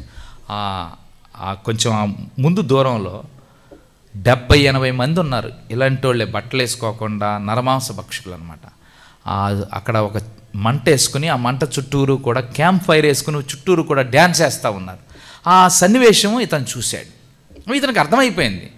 ఈ వాజ్ సో క్లియర్ ఏంటంటే, నేను ఖచ్చితంగా కాసేపు ఉంటే చచ్చిపోతాను, వీళ్ళ నోట్లో ఎముక కూడా మిగలకోకుండా తినేస్తారు అనేది సంపూర్ణమైన క్లారిటీ వచ్చింది ఆయనకి. క్లారిటీ వచ్చిన తర్వాత తలంపు వచ్చింది ఆయనకి. ఏం తలంపు వచ్చిందంటే, వాళ్ళు ఎందుకు డ్యాన్స్ చేస్తున్నారు అంటే, మనము ఒక మంచి ఆహారంగా ఆయనకి దొరికామని చెప్పేసి, మనం ఒక బిర్యానీగా దొరికామని చెప్పేసి వాళ్ళు సంతోషిస్తూ ఉన్నారు. మరి యేసుప్రభు నాతో పాటు ఉండి 5 గంటల కంటే మించి నన్ను బ్రతకనిచ్చాడే, 12 గంటల కంటే మించి బ్రతకనిచ్చాడు, 24 గంటల కంటే మించి బ్రతకనిచ్చాడు, 36 గంటల కంటే మించి బ్రతకనిచ్చాడే, నాతో పాటు దేవుడు ఉన్నాడు కదా, నేనెంత ఆనందించాలని చెప్పి ఆయన ఒక పాట పాడటం మొదలుపెట్టాడు. All to Jesus I surrender అని. మీరు వినే ఉంటారు, ఇంగ్లీష్ పాట ఉంటుంది, all to Jesus I surrender అని పాడతాను మొదలుపెట్టాడు. ఆ పాట పాడుతూ ఉంటే వీళ్ళిద్దరికి డౌట్ వచ్చింది. ఏమని? వీడు ఎందుకు పాడుతున్నాడు రా భయ్ అనేసి. ఒక రకంగా చెప్పాలంటే వీళ్ళని చూసి భయం వచ్చేసి వీళ్ళ డ్రెస్సింగ్ కానీ, లేకపోతే వాళ్ళు బట్టలు లేకుండా కానీ, లేకపోతే అలా ఉండటం చూసేసి పిచ్చెక్కిపోయి పారిపోవాలి, పరిగెట్టుకుపోవాలి. అలాంటోడు వీడు పాట పాడటం చూసి వాళ్ళకి పిచ్చెక్కింది. వాళ్ళకి పిచ్చెక్కి ఏం చేశాడంటే, ఒకడు నోరు పెకలించి పైకి కిందకి లాగి, ఇంకొకడు ఆ నాలికని బయటికి లాగి పటక్కన కొరికేశాడు నాలికని. ఇప్పుడు రక్తం కారుతూ ఉంది, నాలిక లేదు. ఇప్పుడు ఆ బాధకి కళ్ళంటా నీళ్ళు వస్తూ ఉన్నాయి సేవకునికి. ఏడుస్తూ ఉన్నాడు, ముందుకు చూస్తూ ఉన్నాడు, వీళ్ళిద్దరిని చూస్తూ ఉన్నాడు. ఒక పక్కన రక్తం కారుతుంటే ఇంకొకడు వచ్చి నాకేస్తూ ఉన్నాడు ఐస్ క్రీమ్ లాగా. ఇదంతా చూస్తూ నిలబడిపోయినటువంటి ఈ వ్యక్తి మనసులో ఇంకో తలంపు వచ్చింది. ఏం తలంపు వచ్చిందంటే, ఇప్పుడే కదా నేను ఒక పాట పాడాను, ఎందుకు ఏడవాలి, ఎందుకు ఏడాలి? నేను పాడిన పాటలు ఏమనుంది? All to Jesus I surrender, నా సమస్తము నీకే అయ్యా అని చెప్పి నేను పాట పాడానే. పోయింది నాలికే కదా, నేను మనిషిని బ్రతికే ఉన్నాను కదా, ఇంకెంత నేను ఎందుకు పాడకూడదని చెప్పేసి నత్తి నోరుతో, నాలిక లేని నోరుతో all to Jesus I surrender అని పాడాడు. ఇంకా కోపం వచ్చింది వాళ్ళిద్దరికి, ఈడ్చుకుపోయారు. స్టోరీ కట్ చేసి చూస్తే ఎక్కడైతే వాళ్ళు ఈడ్చుకుపోయారో అక్కడికి వెళ్ళిన తర్వాత ఈ నత్తి నాలికతో వాళ్ళిద్దరికి దేవుని సువార్త చెప్పాడు.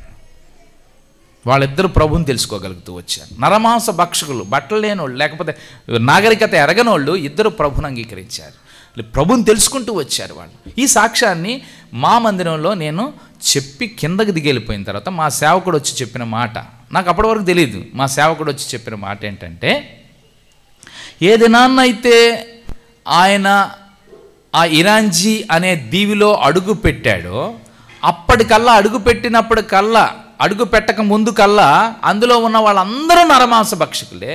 ఎవ్వరికీ యేసుప్రభు గురించి తెలియదు. ఏ దినాన్నైతే ఆ గడ్డ మీద నుంచి లేదా ఆ దీవిలో నుంచి అడుగు బయటికి రాబర్ట్ ఫిలిప్ బ్రౌన్ తీశాడో అందరూ దేవుని మాటలు విన్నారంట, అందరూ దేవుని తెలుసుకున్నారంట. ఈ సాక్ష్యం ఆయన చెప్పాడు, నాకు ఆశ్చర్యం వేసింది. నిజమే, ఒక్క వ్యక్తి తలుచుకుంటే ఆయన పైనుంచి ఊడిపడలేదండి, ఆయన పరలోకం నుంచి దిగొచ్చినోడు కాదండి, సామాన్యమైన మనుషుడు, నీకులా నాకులాగా రాబర్ట్ ఫిలిప్ బ్రౌన్. తనలో ఒక భారం ఉంది, తనలో ఒక బాధ్యత ఉంది, తనలో ఆ దీవులందరూ కూడా బాగుపడాలని ఆశ ఉంది. తీర్మానానికి వచ్చాడు, వెళ్ళాడు, పనిచేశాడు, దీవిని ప్రభు కోసం సంపాదించగలుగుతూ వచ్చాడు. దేవుడి మాటలు దీవించును గాక. మోకాళ్ళ మీదకి వస్తాం, కళ్ళు మూసుకుంటాం. దేవుడు నీతో మాట్లాడుతూ వచ్చాడు, దేవుడు నాతో మాట్లాడుతూ వచ్చాడు. నీ సేవ ఎలా ఉంది? దేవుని ప్రచురించే విషయంలో నీ బాధ్యత ఎలా ఉంది? కళ్ళు మూసుకుంటాం, ప్రార్థన చేసుకుంటాం. ఇక్కడ కూర్చున్న వాళ్ళు ఎవరైనా ఇంకా ప్రభుని అంగీకరించకపోతే వారితో కూడా దేవుడు మాట్లాడుతూ వచ్చాడు. ఉదయకాలం నుంచి ఎన్ని సంవత్సరాలు వెయిట్ చేస్తామనే మాట వినిపించబడతా వచ్చింది. కాబట్టి 38 సంవత్సరాల నుంచి వెయిట్ చేస్తున్న వ్యక్తి యేసుప్రభు మాట వినగానే తన జీవితాన్ని, తన బ్రతుకును మార్చుకోగలుగుతూ వచ్చాడు. ఎన్ని సంవత్సరాల నుంచి ప్రభు దగ్గరికి ఇంకా రాలేదు. ఇది నాన్న ప్రభు నీతో మాట్లాడుతూ వచ్చాడు ఉదయకాలం నుంచి. ఆ దేవుడు నిన్ను పిలుస్తూ ఉన్నాడు, ప్రయాసపడి భారం మోసుకుంటున్న సమస్త జనులారా నా యొద్దకు రండి, నేను మీకు విశ్రాంతిని ఇస్తానని చెప్పి. ఇక్కడ కూర్చున్న వాళ్ళు కానీ, వింటున్న వాళ్ళు కానీ ఎన్ని సంవత్సరాల నుంచి నీ జీవితాన్ని మార్చుకోవాలని నీ సొంత ప్రయత్నాలు లేకపోతే ఆయా పద్ధతులు పాటిస్తూ ఉన్నామేమో, వాటి వల్ల ప్రయోజనం ఉండదు. యేసు ప్రభు నీకు శాంతినిచ్చే దేవుడు, యేసు ప్రభు నీకు సమాధానాన్ని ఇచ్చే దేవుడు, ఈ యేసు ప్రభు నీకోసం రక్తం కార్చిన దేవుడు. యేసు ప్రభు ఆ రక్తం ద్వారా నీ పాపాలన్నీ తీసివేయబడతాయి, నీ పాపాలన్నీ కడిగివేయబడతాయి. అందుకే ఈ యేసు రక్తం ప్రతి పాపం నుండి కడిగి పవిత్రులుగా చేయనని బైబిల్ గ్రంథం చెప్తా ఉంది. ఈ మాట నువ్వు వింటూ ఉంటే, ఈ మాట నీ చెవుల్లో పడతా ఉంటే రా ఆయన దగ్గరికి. యేసు ప్రభువా నేను పాపిని, నా పాపాన్ని క్షమించు, నీ రక్తంలో నన్ను కడుగు, నా హృదయంలోనికి రా అని 1 యోహాను 1:9 కూడా ఈ మాట చెప్పబడతా వచ్చింది. మనము మన పాపను ఒప్పుకొనేలా ఆయన నమ్మదగిన వాడును, ఆయన నీతిమంతుడు కనుక ఆయన మన పాపను క్షమించి సమస్త దుర్నీతి నుండి మనల్ని పవిత్రులుగా చేయను. నువ్వెవరైనా సరే, కుల మత రంగు భాష ప్రాంత భేదం ఏమీ లేదు, ఎవరైనా సరే యేసు ప్రభువా నేను పాపిని, నా పాపాన్ని క్షమించు, నీ రక్తంలో నన్ను కడుగు, నా హృదయంలోనికి రా, యేసు ప్రభు ఆయన రక్తంలో నీ పాపాలన్నీ కడిగివేసి నీకు నీ జీవితంలో ఒక మార్పునిస్తాడు, నిజమైన జీవితాన్ని ఇస్తాడు, నిత్య జీవాన్ని ఇస్తాడు, శాంతిని ఇస్తాడు, సమాధానం ఇస్తాడు, సంతోషాన్ని ఇస్తాడు. అలా ఇష్టపడే వాళ్ళు ఎవరైనా ఉంటే ఇన్ని సంవత్సరాల నుంచి నీ సొంత ప్రయత్నాల్లో అలవాటు మానుకోవాలని, నీ సొంత ప్రయత్నాల్లో నువ్వు మంచోడు అవ్వాలని, నీ సొంత ప్రయత్నాల్లో ఈ సమాజంలో ఒక గుర్తింపు పొందినటువంటి మంచి వ్యక్తిగా అవ్వాలని ప్రయత్నించాలి. నీ వల్ల కాదు, ఎందుకంటే మనం మంచోళం కాదు. మనం పుట్టుక నుంచే పాపం కలిగిన వాళ్ళం. మన జీవితాలు మనం బాగు చేసుకోలేము, మన జీవితాలు మనం కట్టుకోలేము. కానీ ఇది నా దేవుడు నీతో మాట్లాడుతూ ఉన్నాడు. నీ జీవితాన్ని కట్టేవాడిని నేను అంటున్నాడు, నీ జీవితాన్ని బాగు చేసేవాడిని నేను అంటున్నాను. నిన్ను బాగు చేయగలిగినట్టు శక్తి నా దగ్గర ఉందని మాట్లాడే యేసు ప్రభు నీతో మాట్లాడుతూ ఉన్నాడు. ఇలాగ నువ్వు కొనసాగిస్తే ఎన్నో సంవత్సరాలు అయిపోద్ది. 38 సంవత్సరాలు బెతస్దా కోనేటి దగ్గర కూర్చున్న వాళ్ళలాగా ఇది నా దేవుడు నీతో మాట్లాడుతున్నాడు. వస్తే నువ్వు ఎన్నో సంవత్సరాలు సేవ్ చేసుకోగలవు, నువ్వు వస్తే ఎన్నో సంవత్సరాలు నువ్వు పోగు చేసుకోగలవు. ఆ దేవుడు నీతో మాట్లాడుతున్నాడు. యేసు ప్రభువా, నేను పాపిని, నా పాపాన్ని క్షమించు, నీ రక్తంలో నన్ను కడుగు. యేసు ప్రభు ఈ క్షణమే నీ పాపాన్ని క్షమిస్తాడు. నువ్వు ఎన్నో సంవత్సరాలు సంపాదించుకున్నవాడుగా అవుతావు. నీ జీవితాన్ని మార్చగలిగే శక్తిమంతుడు నీతో మాట్లాడుతూ ఉన్నాడు. అంతేకాదు, ఇక్కడ కూర్చున్న వాళ్ళు రక్షణ పొంది మళ్ళీ పాపానికి ఏడవబడి పాపంలో మునిగి తేలుతా ఉంటే, పాపాన్ని ఇంకా నువ్వు చేస్తూనే ఇక్కడ కూర్చుని ఉంటే, పాపాన్ని చేస్తూనే క్రైస్తవుడిగా ఉండి పాపాన్ని చేస్తూనే ఈ మాటలు వింటా ఉంటే దేవుడు నీతో మాట్లాడుతూ ఉన్నాడు. ఇంకనూ నీకు కీడు కలగకుండానట్లు, ఇంకనూ అధికంగా నీకు కీడు కలగకుండానట్లు ఇక పాపం చేయకమంటా ఉన్నాడు. ఈ మాట దేవుడే మాట్లాడుతున్నాడు నీతోటి. ఇక పాపం చేయకమంటున్నాడు, ఇక పాపం చేయొద్దు అంటున్నాడు. ఇంకా అధిక కీడు నీకు రాకుండా ఇప్పుడు వచ్చిన కీడికే నువ్వు చితికిపోయావు, ఇప్పుడు వచ్చిన నీ కీడికే నువ్వు పాడైపోయావు, చల్లా చెదురైపోయావు. ఇంకా నీ కీడు రాకుండా కాపాడుకోవాలంటే యేసు ప్రభు చెప్తా ఉన్నాడు, పాపం చేయకు. ఇప్పుడు దాకా చేసిన పాపాన్ని ఒప్పేసుకో. యేసయ్యా, నేను పాపిని, నువ్వు రక్షణ పొందావు, తప్పిపోయావు, ఇంకా పాపం చేస్తూ ఉన్నావు.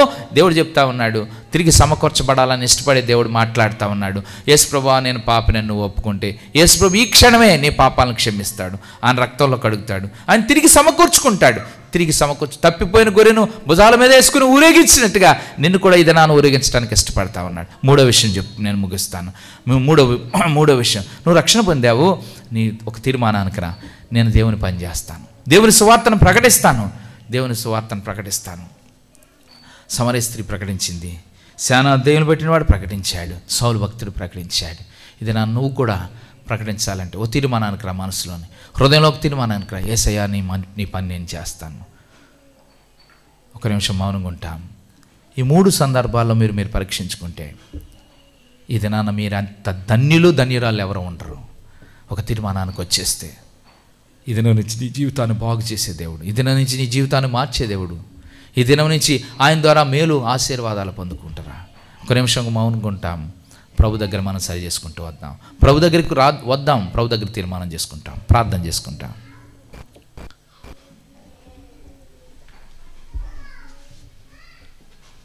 ప్రేమగల తండ్రి, పరిశుద్ధుడైన దేవా, యేసు వందనాలు, స్తోత్రాలు. మానవాద పట్ల విత్తపడ్డ వాక్యాన్ని చేయండి తండ్రి. నాయన తండ్రి ప్రభా, బిడ్డలు ఎవరైతే తల వంచి వారి జీవితాల్లో తమ పరీక్షించుకుని తీర్మానం తీసుకుంటూ వచ్చారు ప్రభువా, నేను పాపిని అని ఒప్పుకుంటూ వచ్చారు, వారి పాపాలను క్షమించండి నాయన. తప్పిపోయి దూరం అయిపోయి పాపంలో ఉండిపోయి మళ్ళా తిరిగి వచ్చి మీతో సమకూర్చబడాలని చెప్పి యేసు ప్రభువా, నా పాపాన్ని క్షమించమని అడిగిన వారిని కూడా క్షమించండి. అంతేకాకుండా మీ రాజ్య సువార్త ప్రకటించే విషయంలో వారు తీసుకున్న దృఢమైన తీర్మానం విషయంలో మీ కనికరం చూపించండి. వారు నిలబడి ఆ తీర్మానం కోసం పనిచేయటానికి అనేక మందిని దేవుని దగ్గర తీసుకురావటానికి సాధనాలుగా వాడుకుంటున్నామని మమ్మల్ని అందరినీ మీ దయగల హస్తానికి అప్పగించుకుంటూ మీరే ఘనత మహిమ ప్రభావాలు పొందుతున్నామని యేసుక్రీస్తు వారి పరిశుద్ధమైన నామమున స్తుతించి ప్రార్థించి వేడుకొంచున్నాం తండ్రి, ఆమేన్. మనందరూ లేచి నిలబడి ఒక పాట పాడుతూ ఆఫరింగ్ సమర్పిందాం. ఆ తర్వాత మనం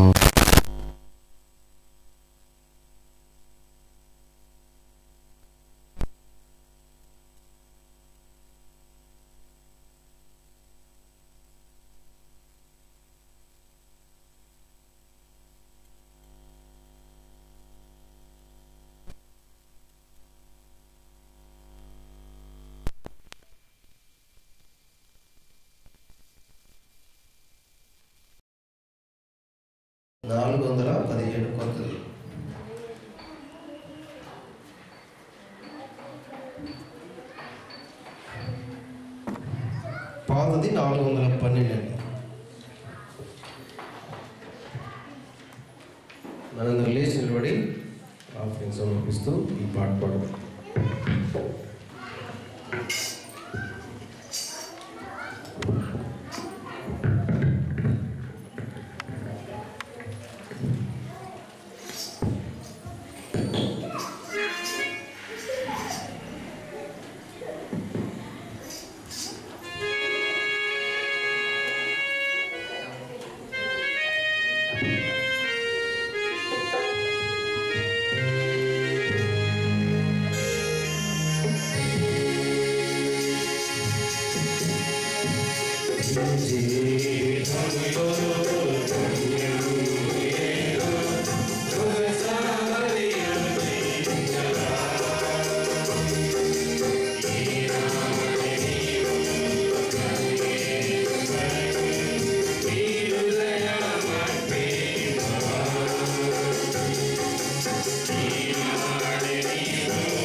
ప్రభు కన్నులు యోచించినావా ఏ రీతి నిన్ను నిర్ణయించే తన చేతులు యోచించినావా ఏ రీతి నిన్ను నిర్ణయించే తన చేతులు ఈ జీవితములో గమ్యం ఏదో ఒకసారి యోచించవా ఈనాడు నీవు ప్రభు యేసు కొరకు నీ హృదయమర్పింపవా ఈనాడు నీవు ప్రభు యేసు కొరకు నీ హృదయమర్పింపవా. మూడో శబ్దం. తన చేతులందు రుధిరంబుధారలు స్రవించే నీ కోసమే తన చేతులందు రుధిరంబుధారలు స్రవించే నీ కోసమే భరించే శిక్ష నీ కోసమేగా ఒకసారి గమనించవా భరించే శిక్ష నీ కోసమేగా ఒకసారి గమనించవా నీ జీవితములో గమ్యము ఏదో ఒకసారి యోచించవా ఈనాడు నీవు ప్రభు యేసు కొరకు నీ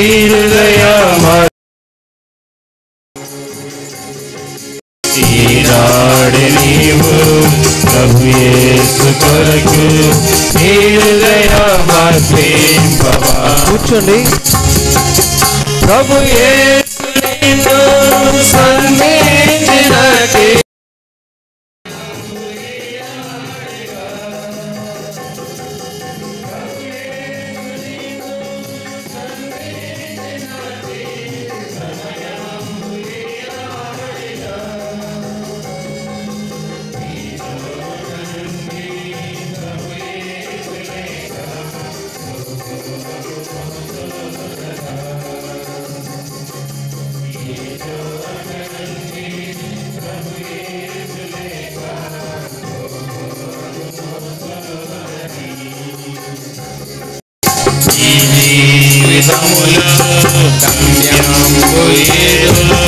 ఒకసారి యోచించవా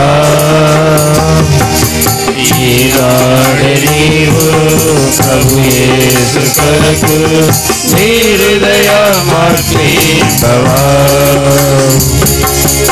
ఈనాడు నీవు ప్రభు యేసు నీ హృదయమర్పింపవా.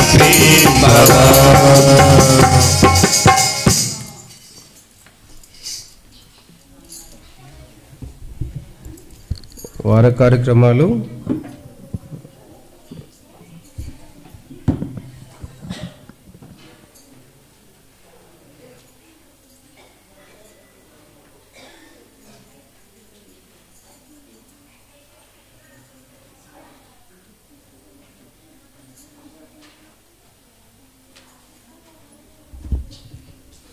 ఈ వారంలో సోమవారం చైన్ ప్రేయరు దయచేసి పాలు పొందాల్సిందిగా మనం చేస్తున్నాం. తర్వాత బుధవారం బైబిల్ స్టడీ రాత్రి 7 గంటలకు, శుక్రవారం ప్రార్థన కూడిక 7 గంటల నుండి 1 గంట వరకు ఫాస్టింగ్ ప్రేయర్ కలిగి ఉంటాము. దయచేసి గమనించి పాలు పొందాల్సిందిగా మనం చేస్తున్నాం. 7 గంటల నుండి 12:30 1 గంట వరకు మనం ప్రార్థనలో ఉంటాం. తర్వాత ఈ వారంలో పాలకులు రెహబోతులో ప్రత్యేక యూత్ మీటింగ్స్ ఉన్నాయి. కాబట్టి దయచేసి అందరూ కూడా పాలు పొందండి. ఏమా యూత్ మీటింగ్ ఉన్నాయి, సెలవులు పెట్టుకోండి. కాబట్టి మగ పిల్లలు కానీ ఆడపిల్లలు కానీ అందరూ కూడా పాలు పొందడం మంచిదని మనం చేస్తున్నాం. రెహబోతులో యూత్ మీటింగ్స్ ఉన్నాయి. రేపటి నుండి ఆదివారం సాయంత్రం అంటే పాంప్లెట్స్ మీకు ఇచ్చేసాం, కొన్ని ఇచ్చారు, అవి బుధ శుక్రవారాల్లో అవన్నీ అయిపోయినాయి. కాబట్టి నా దగ్గర పాంప్లెట్ ఇప్పుడు లేదు, నేను చదువుతున్నాను. కాబట్టి మే నెల 4 ఆదివారం సాయంత్రం అంటే ఈరోజు సాయంత్రం నుండి 7వ తారీఖు బుధవారం మధ్యాహ్నం కూడిక వరకు. కాబట్టి దయచేసి ఆ రీతిగా పాలు పొందాల్సిందిగా మనం చేస్తున్నాం. పాలకొల్లు రెహబోతు ప్రార్థన మందిరం అంటే ఎంబేరియన్పేట లేకపోతే జమునిపేట చివరికి వెళ్తే అక్కడ. కాబట్టి దయచేసి అందరూ కూడా యవనస్తులందరూ ఉదయం 9 గంటల నుండి అనుకుంటా, ప్రతిరోజు ఉదయం 10 గంటలకు. కాబట్టి దయచేసి పాలు పొందాల్సిందిగా మనం చేస్తున్నాం. తర్వాత మధ్యాహ్నం కూడిక ఉంటుంది. తర్వాత రాత్రి కూడికలు జనరల్ మీటింగ్ అందరికీ కూడా. కాబట్టి దయచేసి అందరూ కూడా రావచ్చు. రేపు సాయంత్రం అందరికీ జనరల్ మీటింగ్ కాబట్టి సాయంత్రం 5 గంటలు ఆ టైంకి మందిరం దగ్గర నుంచి ఆటో పెడతాము. సాయంత్రం ఆ రీతిగా పాలు పొందండి. యవనస్తులకు కూడా ఉదయం ఆటో పెడతాను, మీరు వస్తానంటే. అందరూ రండి, తప్పకుండా రండి, సంతోషంగా. యూత్ మీటింగ్స్ మంచి యవనస్తులంగా పాటలు బాగుంటాయి, కాబట్టి వాక్యాలు బాగుంటాయి. అట్లా తప్పకుండా VBSకి మీరే, యూత్ మీటింగ్కి మీరే ఇంకా. కాబట్టి అట్లా అయిపోయారు. కాబట్టి అందరూ కూడా రావచ్చమ్మా.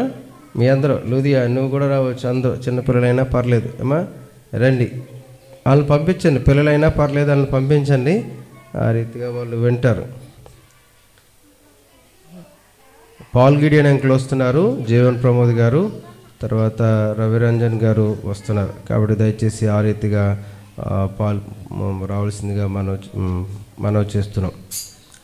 తర్వాత ప్రసాద్ బావగారు కూడా, ఆయన కూడా ఈ మీటింగ్స్ కోసమే వచ్చింది. మా బావగారు శామ్యుల్ బావగారు అన్నయ్య, ఆయన కూడా ఈ యూత్ మీటింగ్స్ కోసమే వచ్చింది. కాబట్టి ఈరోజు ఇక్కడ మన దగ్గర పరిచర్లో పాలు పొందారు. కాబట్టి ఆ రీతిగా పాలు పొందాల్సిందిగా మీ అందరినీ మనం చేస్తున్నాం. ఈరోజు 3 రోజులు సోమ మంగళ బుధవారాల్లో, సోమవారం మంగళవారం సాయంత్రం. కాబట్టి పాలకొల్లులో జనరల్ మీటింగ్స్ అందరూ రావచ్చు. ఉదయం కాలం 10 గంటల నుండి యూత్ మీటింగ్స్. కాబట్టి ఆ రీతిగా ఆసక్తి కలిగిన వాళ్ళందరూ కూడా పాలు పొందవచ్చు. కాబట్టి ఆ రీతిగా పాలు పొందండి. తర్వాత 8, 9 తారీఖుల్లో కాబట్టి పెద్దపేటలో మీటింగ్స్ అంట, ప్రార్థన చేయండి. కాబట్టి ఆ రీతిగా ప్రార్థించి అంబేద్కర్ గ్రౌండ్ పెద్దపేటలో 8, 9 తేదీల్లో ప్రార్థించమని పాలు పొందమని మనం ఇచ్చారు. కాబట్టి ఆ రీతిగా పాలు పొందండి. తర్వాత హెబ్రోన్లో 27 నుండి యూత్ మీటింగ్స్. కాబట్టి దయచేసి అంటే మంగళవారం సాయంత్రం నుండి యూత్ మీటింగ్స్ మిస్ అవ్వకూడదు. తప్పకుండా సెలవులు పెట్టుకొని పార్టిసిపేట్ చేయడానికి ప్రయత్నం చేయండి. ఎందుకంటే మీటింగ్ సంవత్సరానికి ఒకసారి వస్తుంది. కాబట్టి ఎంతో సంతోషం. కాబట్టి ఆ పాటలు ఏంటి, ఆ వాక్యం ఏంటి, అదొక ఆనందం. కాబట్టి లాస్ట్ వీక్ చెప్పాను కాబట్టి ఆ రీతిగా పాల్పొందండి. అంటే మంగళవారం సాయంత్రం బయలుదేరితే కాబట్టి ఆదివారం వరకు ఉంటుంది. కాబట్టి మీరు ఎన్ని రోజులు ఉండగలరు దాన్ని బట్టి చూసి ఆ రీతిగా పార్టిసిపేట్ చేయడం మంచిదని మనం చేస్తున్నాం. ఆదివారం సాయంత్రం వరకు కూడా ఉంటే మంచిది. తర్వాత జాయ్ రాణి యొక్క వాళ్ళ కుమారుడు జాయ్ పాస్ అయ్యేటట్ట 478 మార్కులు వచ్చినాయి. తన కొరకు కూడా ప్రార్థించండి. తర్వాత ఇంకొక మనవి కూడా పెట్టింది, ఈవేళ స్వీట్స్ పంచిపెట్టమని అక్క మెసేజ్ పెట్టింది. కాబట్టి వాళ్ళకు భోజనం టైంలో ఆ యొక్క తమ్ముడు పాస్ అయినందుకు స్వీట్స్ కూడా భోజనం టైంలో భోజనం మీద వేద్దాం, అది జ్ఞాపకం చేసుకునండి. కాబట్టి మీ అందరి ప్రార్థనలకి థ్యాంక్స్ చెప్తూ, కాబట్టి ప్రార్థించిన అందరికీ వందనాలు తెలియజేశారు. తర్వాత మ్యాగీకి కొన్ని రోజుల్లో స్టడీ పూర్తి అవుతుంది, తన ఫ్యూచర్ కొరకు కూడా ప్రార్థించేయమని కోరుతున్నారు. కాబట్టి అది రాణి యొక్క వారి కుటుంబ పక్షంగా ప్రార్థన మనవి. ఇవి ప్రార్థన అంశాలు. కాబట్టి వారి కార్యక్రమాలు ఆ రీతిగా పాలు పొందాల్సిందిగా మనవి చేస్తున్నాం, ప్రార్థన చేస్తాం. తర్వాత రేపు ఆదివారానికి ఎవరైతే వంటకి అట్లానో ముందుగానే దయచేసి రండి. కాబట్టి మధ్యలో వెళ్ళి చేయాల్సి వస్తుంది, కష్టం, అది మంచి పద్ధతి కాదు. ఒకవేళ అట్లా దయచేసి గమనించండి. ఈరోజు కొంచెం వర్షాన్ని బట్టి మీరు రాలేకపోయినా కానీ మేము కూడా ఇంత వర్షం అనుకోలేదు. కాబట్టి ఈరోజు దయమణి గారు ఆమె భోజనానికి ఆమె సమర్పించుకుంది. కాబట్టి ముందే ఆర్డర్ చెప్పేసాం, నేను కూడా ముందే చెప్పేసి ఇంకా పొద్దున్న చినుకులే పడతాయి అనుకున్నాను. నాకు ఈ విషయం తెలియదు, వర్షం ఇప్పుడు వార్తలు వచ్చినాయి కదా అంటున్నారు, కానీ నాకు కూడా తెలియదు ఇట్లా ఈరోజు ఇట్లా వస్తాయన్న విషయం. కాబట్టి దయచేసి అందరూ కూడా ప్రేమ విందులో పాల్పొంది వెళ్ళాల్సిందిగా మనం చేస్తున్నాం. కాబట్టి ఈ వేసవికాలం 4 రోజులు మనం మందిరంలోనే భోజనం చేసుకుని వెళ్తాం. అందరూ భోజనం చేసుకుని వెళ్ళండి. కాబట్టి ప్రార్థన చేస్తాం. ప్రార్థన. ఈరోజు సాయంత్రం కూడా పాలకుల్లో మీటింగ్ ఉంది, మీరు ఒకవేళ వస్తామంటే ఆ ఏర్పాటు ఏదన్నా చేస్తాం. కాబట్టి ఈరోజు సాయంత్రం కూడా పాలకుల్లో 6 గంటలకు మీటింగ్ ఉంటుంది. కాబట్టి దయచేసి పాల్పొందండి. తర్వాత ఆనందని యొక్క భార్య భవానీ సిస్టరు, ఆమెకు ఆపరేషన్ అయింది. కాబట్టి నిన్న రాత్రి విజయవాడ నుంచి హాస్పిటల్ నుంచి వచ్చింది. కాబట్టి ఇంటి దగ్గర ఇక్కడే ఉన్నారు. కాబట్టి మా బుధవారం వరకు ఉంటుంది. కాబట్టి దయచేసి ఈరోజు లేకపోతే రేపు కానీ ఈ మంగళవారం కాబట్టి ఇట్లా వెళ్ళి చూసిరండి, పరామర్శించరండి. కాబట్టి ఇక్కడే సైమన్ అంకుల్ వాళ్ళ ఇంట్లోనే ఉంటున్నారు. కాబట్టి ఆ రీతిగా ప్రార్థించండి. ఆపరేషను తనకి, కాబట్టి లేడీస్ ప్రాబ్లం మీకు తెలిసి ఉంటుంది. కాబట్టి ఆ రీతిగా ప్రార్థించి వెళ్ళి పరామర్శించరండి. ప్రార్థన చేస్తాం. ప్రేమగలిగిన మా ప్రియ పరలోక తండ్రి, కృప కలిగిందేవా, మీ ఉన్నతమైన శ్రేష్టమైన నామానికి వందనాలు స్తోత్రాలు చెల్లించుకుంటున్నాం. ఇదే నా పరిచర్లో మీరు మాకు సహాయం చేసినందుకు వందనాలు ప్రభా. తండ్రి, ఏదైతే మా మధ్య వాక్యం ఎత్తబడిందో మీరే దీవించి ఆశీర్వదించండి. మేము ప్రభా శానటువంటి దయ్యం పట్టినటువంటి వ్యక్తి ఆయన ఎంతో వ్యర్థ జీవితం జీవించి ఎంతో వ్యర్థుడిగాను పనికి మాలిన వాడిగా ఉన్నటువంటి అతను ప్రభా సమాధుల్లో వాసన చేసేటువంటి అతను మారు మనసు పొందాడు తండ్రి. ఇప్పుడు అనేక మందికి దెక్కపొలి 10 పట్టణాలకి స్వార్థ ప్రకటించాడు. మా జీవితాల్లో మేము ఎంతో గొప్ప వాళ్ళమని చెప్పుకుంటున్నాం, కానీ ఒక వ్యక్తికి కూడా స్వార్థ చెప్పలేకపోతున్నాం ప్రభా. మేమేమీ ఉపయోగకరంగా లేకుండా అయిపోతున్నాం తండ్రి. మా సాక్ష్యము మా జీవితం ఏమీ కూడా సున్నా ప్రభా. మమ్మల్ని క్షమించు, సహాయం చేయి. మేము కూడా అనేక మందికి సాక్షాత్తంగా జీవించడానికి సహాయం చేయండి ప్రభా. నీ దాసుడు ప్రసాద్ అన్న కూడా తండ్రి తన యొక్క కష్టార్జితంలో తండ్రి నీ యొక్క సేవ చేయాలనేటువంటి తలంపుతో ప్రభా, ఆయన సేవకుడు కాకపోయినా ప్రభా ఆ రీతిగా తాను తన యొక్క జీతాన్ని ప్రభా స్వార్థ కొరకే ఖర్చు పెడుతూ తాను కూడా ప్రయాసపడుతున్నారు ప్రభా. ఇలా ఒకరికొకరు ప్రోత్సహించుకోవటానికి మా అందరికీ కూడా సహాయం చేయండి ప్రభా. మరి భక్తుల యొక్క జీవితాల్లో ఒక సామాన్యుడు వెళ్ళి ఆ యొక్క ఖండం, ఆ యొక్క తండ్రి, ఆ యొక్క తండ్రి ఐలాండ్ అంతటిని కూడా ఎంతోమందిని రక్షించినాడు. మేమేదో చెప్పుకుంటున్నాం ప్రభా, మేము ఎవరికి ఉపయోగకరంగా లేవు, మేము ఎవరిని కూడా ప్రభు కొరకు సంపాదించలేకపోతున్నాం ప్రభా. మమ్మల్ని కూడా క్షమించు, మా హృదయాలు ప్రేరేపించు. మేము కూడా మీ కొరకు అనేక ఆత్మలు సంపాదించడానికి సహాయం చేయి. అనేక మంది రక్షణ కొరకు ప్రార్థించే ప్రార్థనా పరులుగా ప్రభా నీకు పత్రికలు అనేక మందికి పంచుతూ తద్వారా అనేక మందిని ప్రభు కొరకు సంపాదించేటువంటి వ్యక్తులుగా చేయమని అడుగుతున్నాం ప్రభా. మా అందరి హృదయాల్లో మీ భారం పుట్టించండి, మా అందరిని మీరే ప్రోత్సాహపరచండి. భక్తుల జీవితాల ద్వారా ప్రభా మరి మేమందరం కూడా ప్రోత్సహించబడి ప్రభా మేము కూడా మా జీవితంలో ప్రభా మేమేదో ప్రభు కొరకు ఒక మంచి కార్యం తలపెట్టడానికి మాకు కూడా సహాయం చేయమని అడుగుతున్నాం.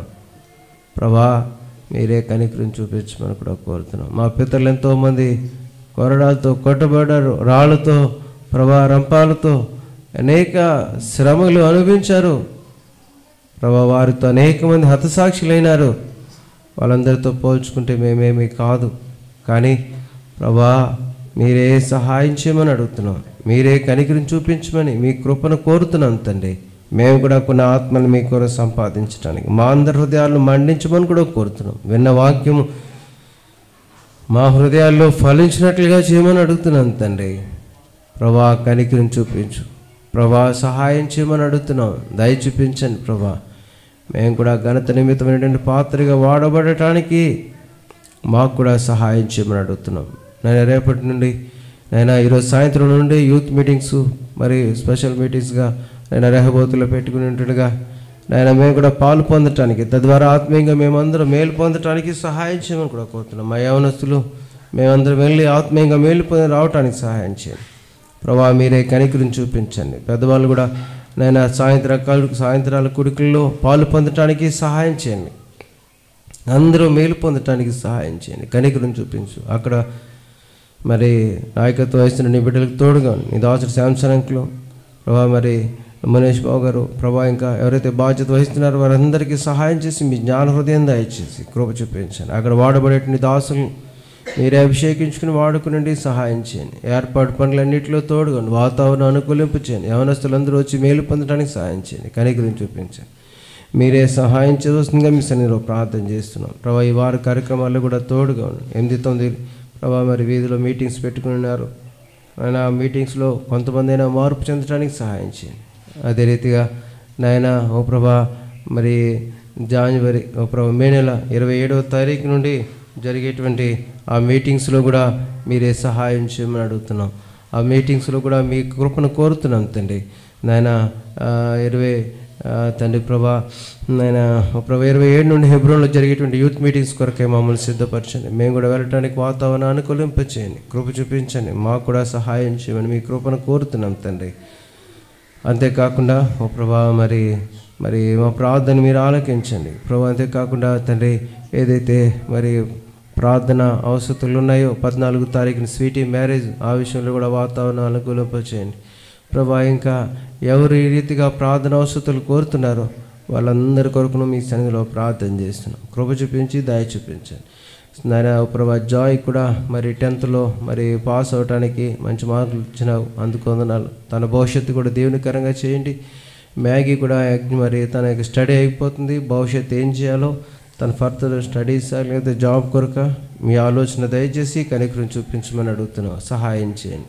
ఏ రీతిగా మా ప్రార్థన మీరు ఆలోకించినారని నమ్ముతూ ప్రభా సహాయం చేయవలసిందిగా మీ సన్నిధిలో ప్రార్థన చేస్తూ, ఇంకా ఎవరు ప్రార్థన అవసరాలు ఉన్నాయో ప్రతి అవసరం కూడా మీ సన్నిధిలో ప్రార్థన చేస్తూ కృప చూపించి సహాయం చేయమని, శత్రు కార్యాలన్నింటినీ కూడా మీ యొక్క నామంలో విఫలం చేయవలసిందిగా మీ సన్నిధిలో ప్రార్థన చేస్తూ, మీ భోజన సహవాసం ఎంతో దీవెనకరంగా చేయండి. దాసుల దైవన్ గారిని కూడా దీవించి వారికి రావాల్సినటువంటి దయచేస్తుందిగా మీ సన్నిధిలో ప్రార్థన చేస్తూ, సర్వలోకంలో హెబ్రోన్లో మా చుట్టుపక్కల ప్రాంతాల పరిచయాలన్నింటినీ కూడా మీ హస్తాలకు అప్పగించుకుంటూ యేసుక్రీస్తు వెళ్తున్న నీ ప్రజలతో నీ సన్నిధి తోడుగా ఉంచమని ఈ వారం అంతటి కొరకు మమ్మల్ని మీ కృపను కోరుతూ యేసుక్రీస్తు వారి యొక్క అతి శ్రేష్టమైన నామంలో ప్రభా మరి మే నెల 13వ తారీఖున యాంటీ కన్వర్షన్ బిల్లు గురించి ఓ ప్రభా మరి ఆ రోజు మరి వాదనలు జరగనంటున్నాయి, సహాయం చేసి కృప చూపించమని కూడా కోరుతున్నాం.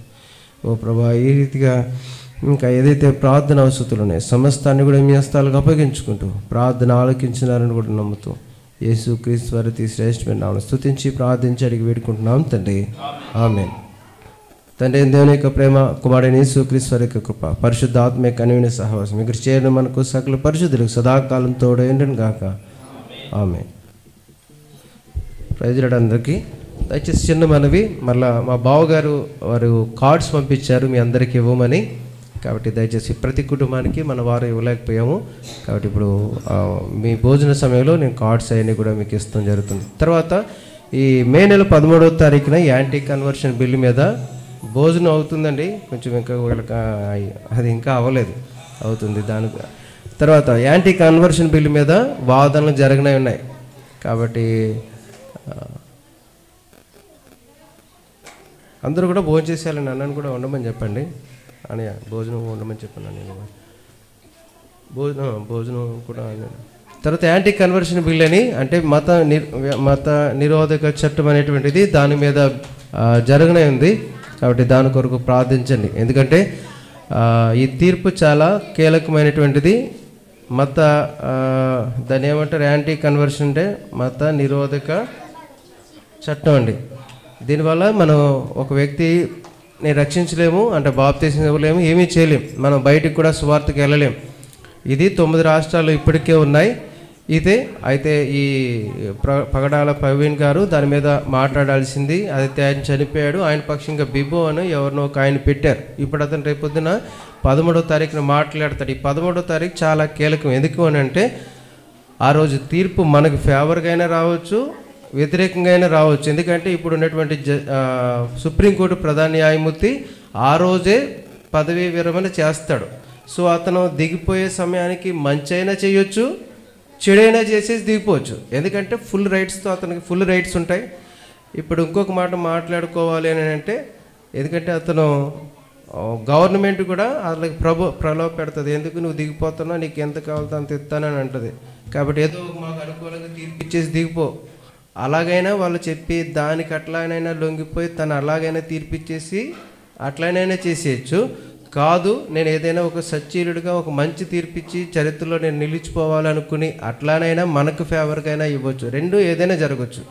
కాబట్టి ఆ రోజు ఒకవేళ ఈ తీర్పుని ఎదరికి నేను గెంటుతానని, ఒకవేళ నేను కాదు వేరే వాళ్ళకి ఎవరికైనా నేను దిగిపోతున్నాను కాబట్టి తర్వాత వాళ్ళు ఎవరైనా దీన్ని వాదిస్తారు అని అట్లాగైనా పొడిగించవచ్చు.